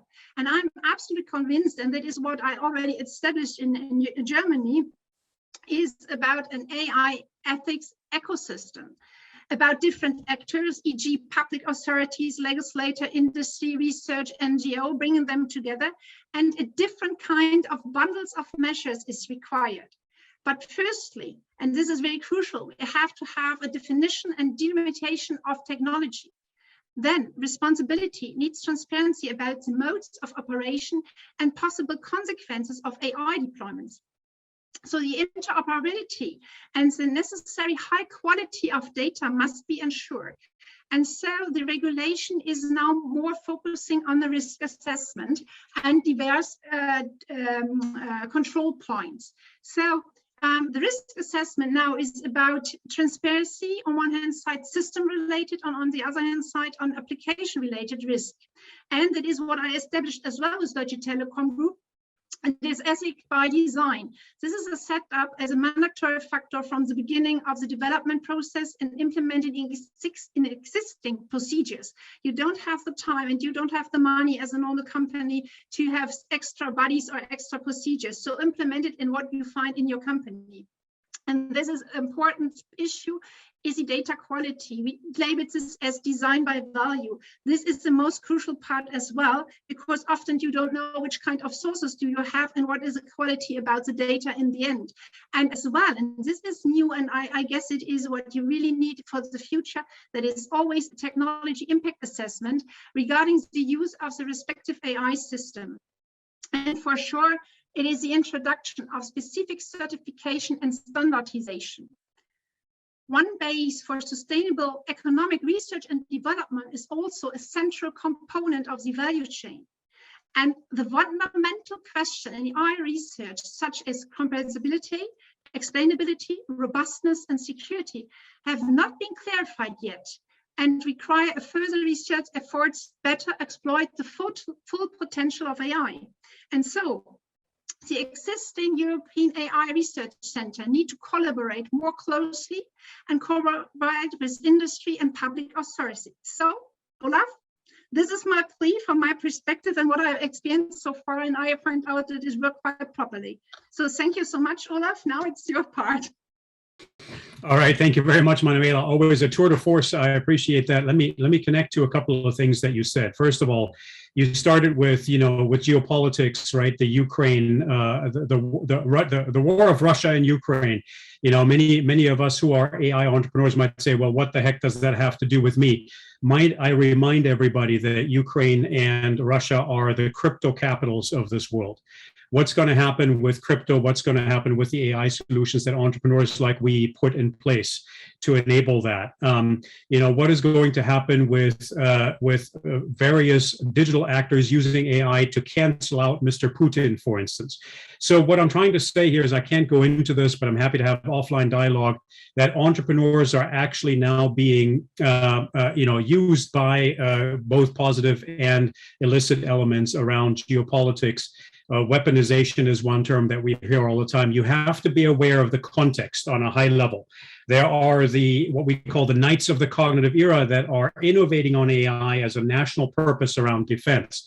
There are those, of course, who are preoccupied with the protection of the human being, notably the European Union, with phenomenal scientific and entrepreneurial talent, but very little ability to scale out globally. You have, of course, the Cambrian countries, right, that are using this for an explosion of economic opportunity, the United States and China. And then you have the global networkers, the Finlands of this world, the Canadas of this world to sort of blaze the trail. Singapore, even UAE and India now globally networking to complement their assets. All of these countries are projecting their AI development values out alongside their political values, and you have to be cognizant of that. Can you influence that? No, most likely you can't, but you cannot be ignorant of it either, because stakeholders are now taking us to task, as it were. And I see this in my day job when I'm teaching young entrepreneurs, young leaders. They're utterly conscious of this, and they're saying, look, we understand code. What we don't understand is humans and politics, and you have to start there. Now, where do you take it from there? You take it to your board. I want to give you an example of board level governance that I find very admirable. I serve on the advisory board of Hayden.ai that does traffic monitoring, AI supported. The entrepreneur, Chris Carson, put an advisory board together, advising him on ethics, on safeguarding human centricity, very much in line with what other companies, notably also Salesforce, are doing. Then you have to do social impact assessment with every solution you propose. Here again, Salesforce, glorious example. Kathy Baxter, what a fantastic job she is doing. If anybody wants to get a great job on ethical architecting, that's a glorious role model right there. And she teaches us that we don't have to slow entrepreneurs down. We don't actually have to slow solutions time to market down. We get that that is really important. And so she said, if you involve us early, and if you involve stakeholders early in things like co-creative design, get feedback early, these stakeholders will be more collaborative, co-creative, and can help you de-risk the product development process. Then, of course, you have to do algorithm models and also audits, and also data logs, right? To make sure that you understand who's collecting data for my algorithms, how biased are they? We're all biased. Nobody is bias-free. That doesn't mean we're bad people. It means our brains got designed to have biases, and we need to mitigate them.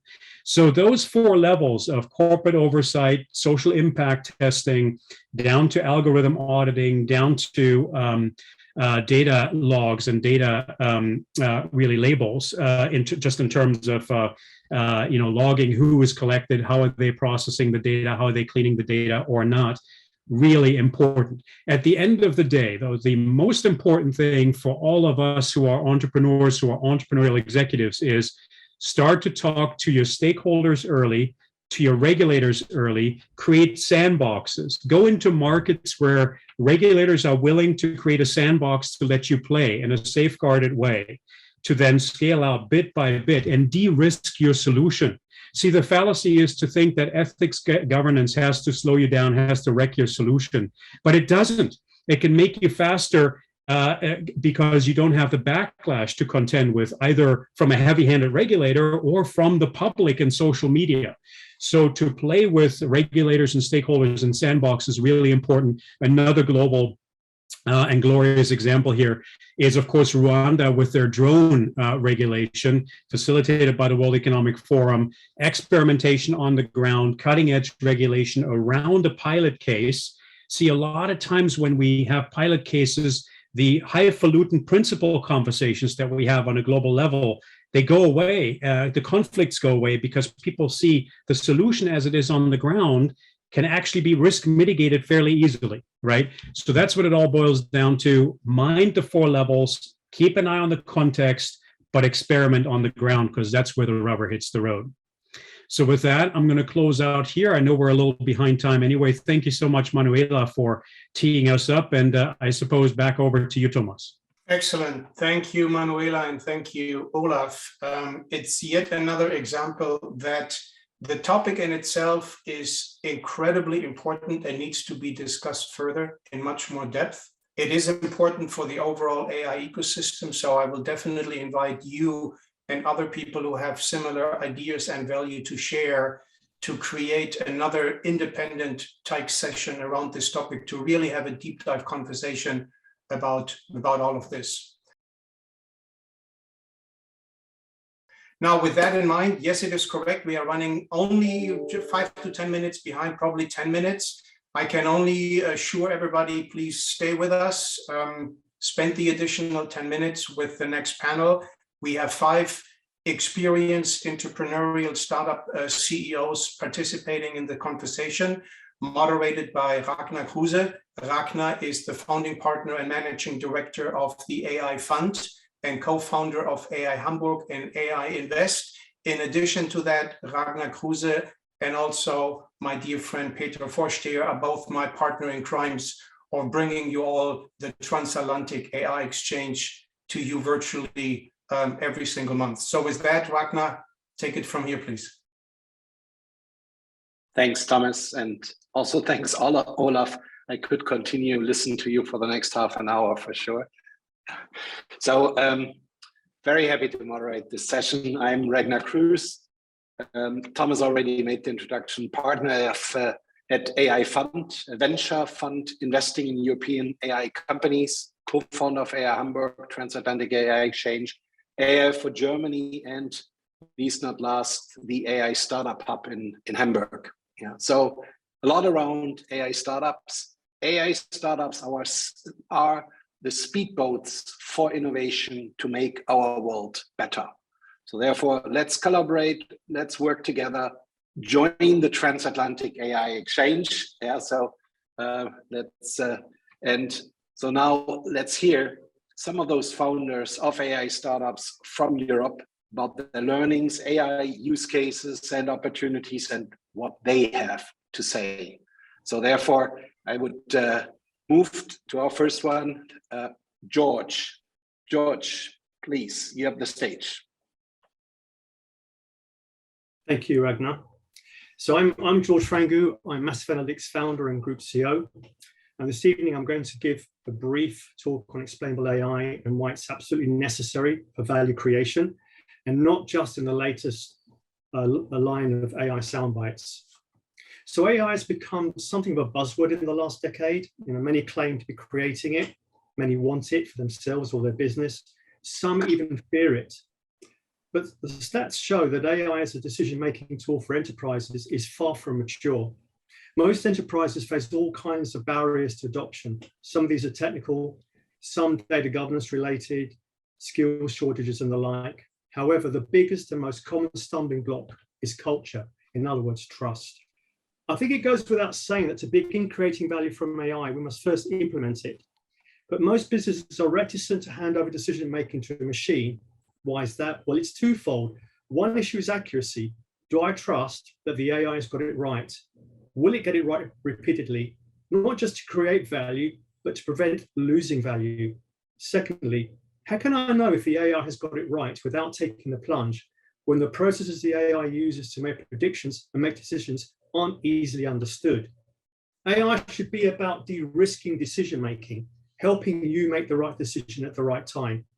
But a black box, an unexplainable AI, does the complete opposite. It introduces risk into the business and the minds of decision makers. This risk is being held accountable for decisions that aren't adequately understood, or worse, making a wrong decision. Yet businesses can't afford to sit on the fence about AI in today's digital world, or their competitors who use AI to make data-driven decisions will overtake them. Therefore, explainability must be front and center to create value from AI, to create responsible AI. Responsible AI is a term we're seeing appear in the media more and more, from the World Health Organization to Microsoft to NATO.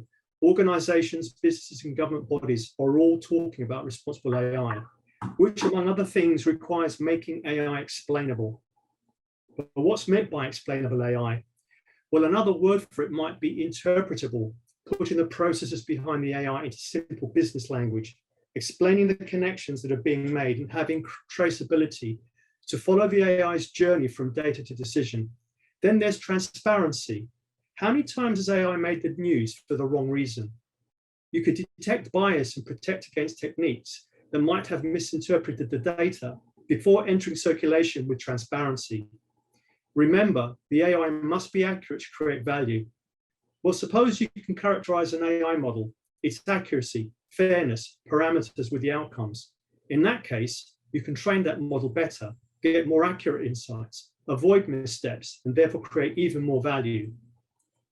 Beyond just trust, we're moving towards regulations being put in place to govern the development of AI for the first time. The EU's AI Act looms large here. Explainability in AI will soon become fundamental if you want to use AI at all, whether you're a vendor or a consumer. Making your AI traceable, transparent, and therefore explainable opens the door for broader adoption of AI, for more buy-in from stakeholders, and ultimately more value creation. The actual value of AI isn't just in the insights it reveals, but in how those insights are automated. But unless that AI complies with regulations, is without bias, is trusted enough to embed into our businesses, well, we'll never see the full reward, and full value creation will be left unrealized. Thank you. Thank you, George. Explainable AI. Now, without further ado, I would like to introduce you to Raluca. Raluca, stage is yours. Hi, thank you so much for having me here. Yeah, I'm the CTO of Ethic, and I'll just kind of explain a little bit more about what we do at Ethic. And for us, in a nutshell, we help you build robust machine learning systems. It's systems like George was describing that you can trust, that make you money, but are also not detrimental to like a portion of society. And we've all heard the issues that occur when companies do not really test these systems properly. Like people like Amazon's AI recruitment tool got pulled out because it was very biased and didn't let any female applicants through. The Apple Card credit scoring system, it was investigated for gender discrimination. Zillow's home flipping algorithm, that was a major cause in losing Zillow about $500 million, 25% of their whole business. These are tech giants, and even they, having huge resources and large teams, they're struggling. But everyone, literally everyone who builds in this space, from very large companies to very small companies, is facing the same risks and really need to kind of address them head on. So at Ethic, we kind of try to help people address them, and especially small companies, because for them it's even tougher. Now, we're a team of data scientists and engineers, and we have more than 10 years of experience in the sector, and we're building the tools that we wish we had when we were kind of building our project before Ethic. And it's unfortunate staying in machine learning world where it says, people say, let's put it in production and kind of see what happens. And what we say is, please don't just put in production and see what happens. Probably nothing good will happen as a result of that. There are a lot of issues that can set up a system like this up for failure, from the get-go. And a lot of these issues can actually be prevented.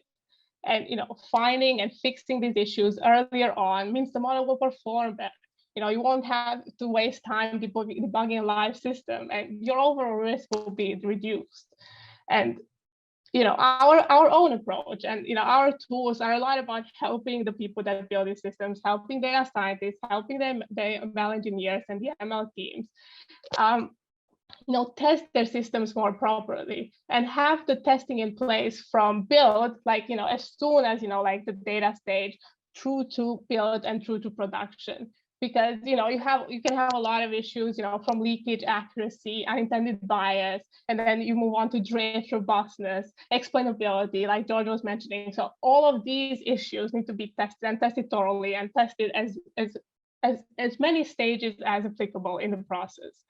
And different people have different approaches to this, but our approach is, and because we're kind of trying to build for everyone in the sense so that, the obstacle to use our tool is very low. So our tool looks like unit test essentially, and it's as easy to use and as modular as unit test that you can plug in whenever your environment is. But then behind these unit tests, like deep pipelines that are based on our research in the space, especially bias, but also drift and so forth. So that means because they're deeper, these pipelines don't just, these unit tests don't just point out this issue, but point out also the cause and help you fix it, which I think really helps people kind of, deal with the ML risk problem.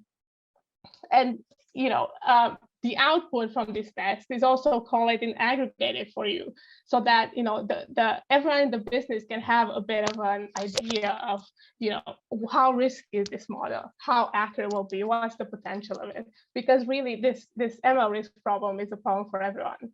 And, I think I've been told, have a call to action, and our call to action is we're very passionate about this. We're very passionate about working with companies that are building these systems, partnering with organizations that share our goals. So, whether you're building a system like this or whether you have a portfolio of companies that is, do get in touch with us. And, we love to kind of talk to you and hear what you say and hopefully help you. So yeah, that's us in a nutshell. Thank you, Raluca. You might post your LinkedIn profile for contacting you also in the chat. Thank you very much. Next will be Diva. Stage is yours. Thank you, Ragnar. I'm Deva, so I'm the co-founder of Sound Analytics. We are a digital data analytics company within healthcare. And today for my message, I wanted to keep it really simple. And what I wanted to talk about was, I was thinking, okay, what would be actually really useful? Because, for somebody who's an early entrepreneur or an early startup, and I was thinking, what did I wish that I knew, or what actually helped us when we were starting? And I tried to boil it down to like 5 main things that I wish we knew, or that really helped us. And I think the first thing is, particularly within AI, it's important that for us, at least, it was important that whenever you're starting a startup company, have a story, and try to make sure that your product is set within a narrative. So like have a beginning and an end. So for us, we started with a simple use case and we developed it, layer by layer from there. And I think that really helps, particularly whenever you're trying to make a pitch and, you're trying to get VCs and such interested as well. And then the next thing is, which also links to that, is that don't try to be don't try to create a Swiss Army knife situation where you have all these different branches. It's really easy to do that, I think, in AI, because whenever we're building models, they are data agnostic, and also they're really easy to build into different areas and fields. So you do get tempted to do this.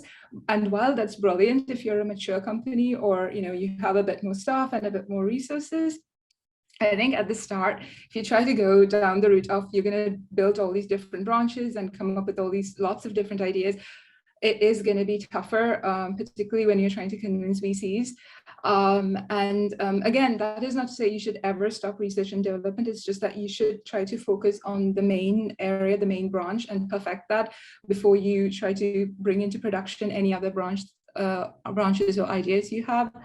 And the next thing for me was point 3 is it is a marathon and it's not a sprint. So any kind of, I think, startup, at least for us, what I needed to have to learn was, because this was my first time doing this, was that you know, you might have one good day, but that means you're probably going to have 2 bad days at the start straight after. So if you're not ready for that, if you don't, you know, mentally prepare yourself for that, you and your team is going to burn out really quickly. So it's very important, I think, to, you know, like enjoy the smaller victories that you get, because if you try to keep like waiting for the bigger victories, which is what something I did, because I was like, no, I need this to be perfect, you know, I'll wait for the next, but there's never a next. It's always like, you know, there's always the bigger goal that you need to achieve. So, you know, just pace yourself for us was really important. And the next thing, I think George already mentioned this, you know, there's the big hype when it comes to AI at the minute. So I think you need to be a bit careful, because like, so for example, with us in Sonry, we use both, so we use AI, but we also have, you know, general statistical pipelines that we use whenever we're analyzing our data as well. So we're very careful where we embed AI within our product, because I think it is important to understand, because like, you know, just like what Raluca said, with AI, you know, you have the factors where you have to make it explainable, you have to make it ethical. So there are other things that you need to think about.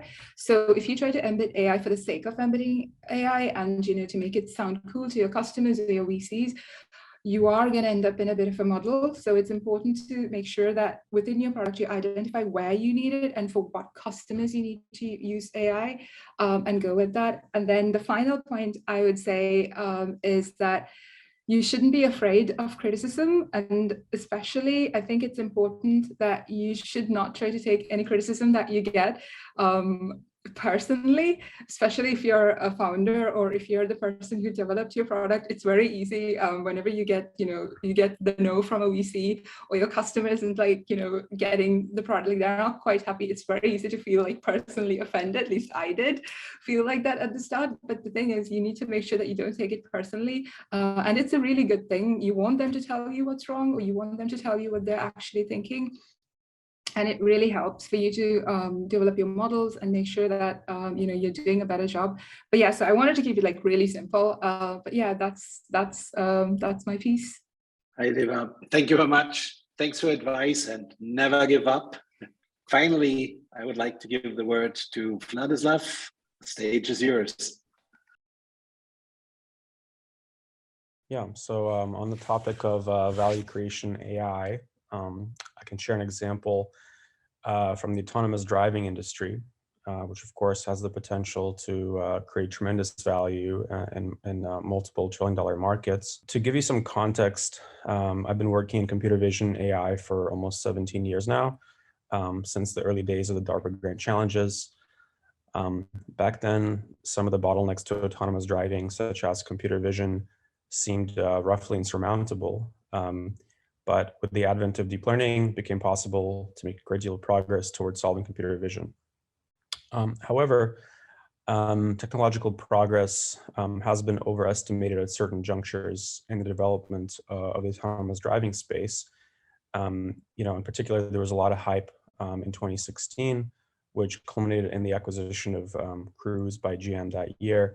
And as an, you know, if you were an outsider looking in, it looked like the space was kind of getting saturated, but it was actually one of the best times to create a lot of value in the space via new approaches. In particular, it was clear that you know, regardless of how many resources applied using existing AI techniques at the time, it would not result in a fully self-driving car. In particular, you know, fully supervised machine learning methods will never really result in AI systems with the levels of accuracy required to get to fully autonomous driving. And that's because building a human level accuracy computer vision system may require training on trillions of images, which would be impossible to annotate for you know, supervised learning approaches. So it was clear really to anyone with sufficient technical depth in AI that a scalable self-driving deployment would not occur on the several-year timeline that, you know, the timelines that were kind of publicly being discussed in 2016. And this is in part what motivated me and my co-founder to start Helm.ai, because it was clear to us that we could create a lot of value in the space by innovating in the field of unsupervised machine learning. Several years into the journey, we have created a new type of unsupervised learning called deep teaching, which combines sophisticated mathematical modeling with deep learning to train neural networks on large data sets without requiring human annotation. Typical unsupervised learning uses naive mathematical models, which results in learning systems that learn at a much slower rate than supervised methods, resulting in either inadequate results or systems that are too expensive to scale in of themselves. Deep teaching, in contrast, leverages sophisticated mathematical models and methods of compressive sensing to create learning pipelines with a rate of learning that's on par with supervised learning systems, but without requiring the huge costs of annotation associated with a supervised learning. And what this technology called deep teaching has allowed us to do is to basically rapidly scale our software to build cutting-edge, high-end ADAS autonomous driving systems for the highway. And we're now in the process of developing an advanced urban driving prototype. And all these autonomous driving systems primarily use computer vision without requiring LiDAR sensors or HD maps.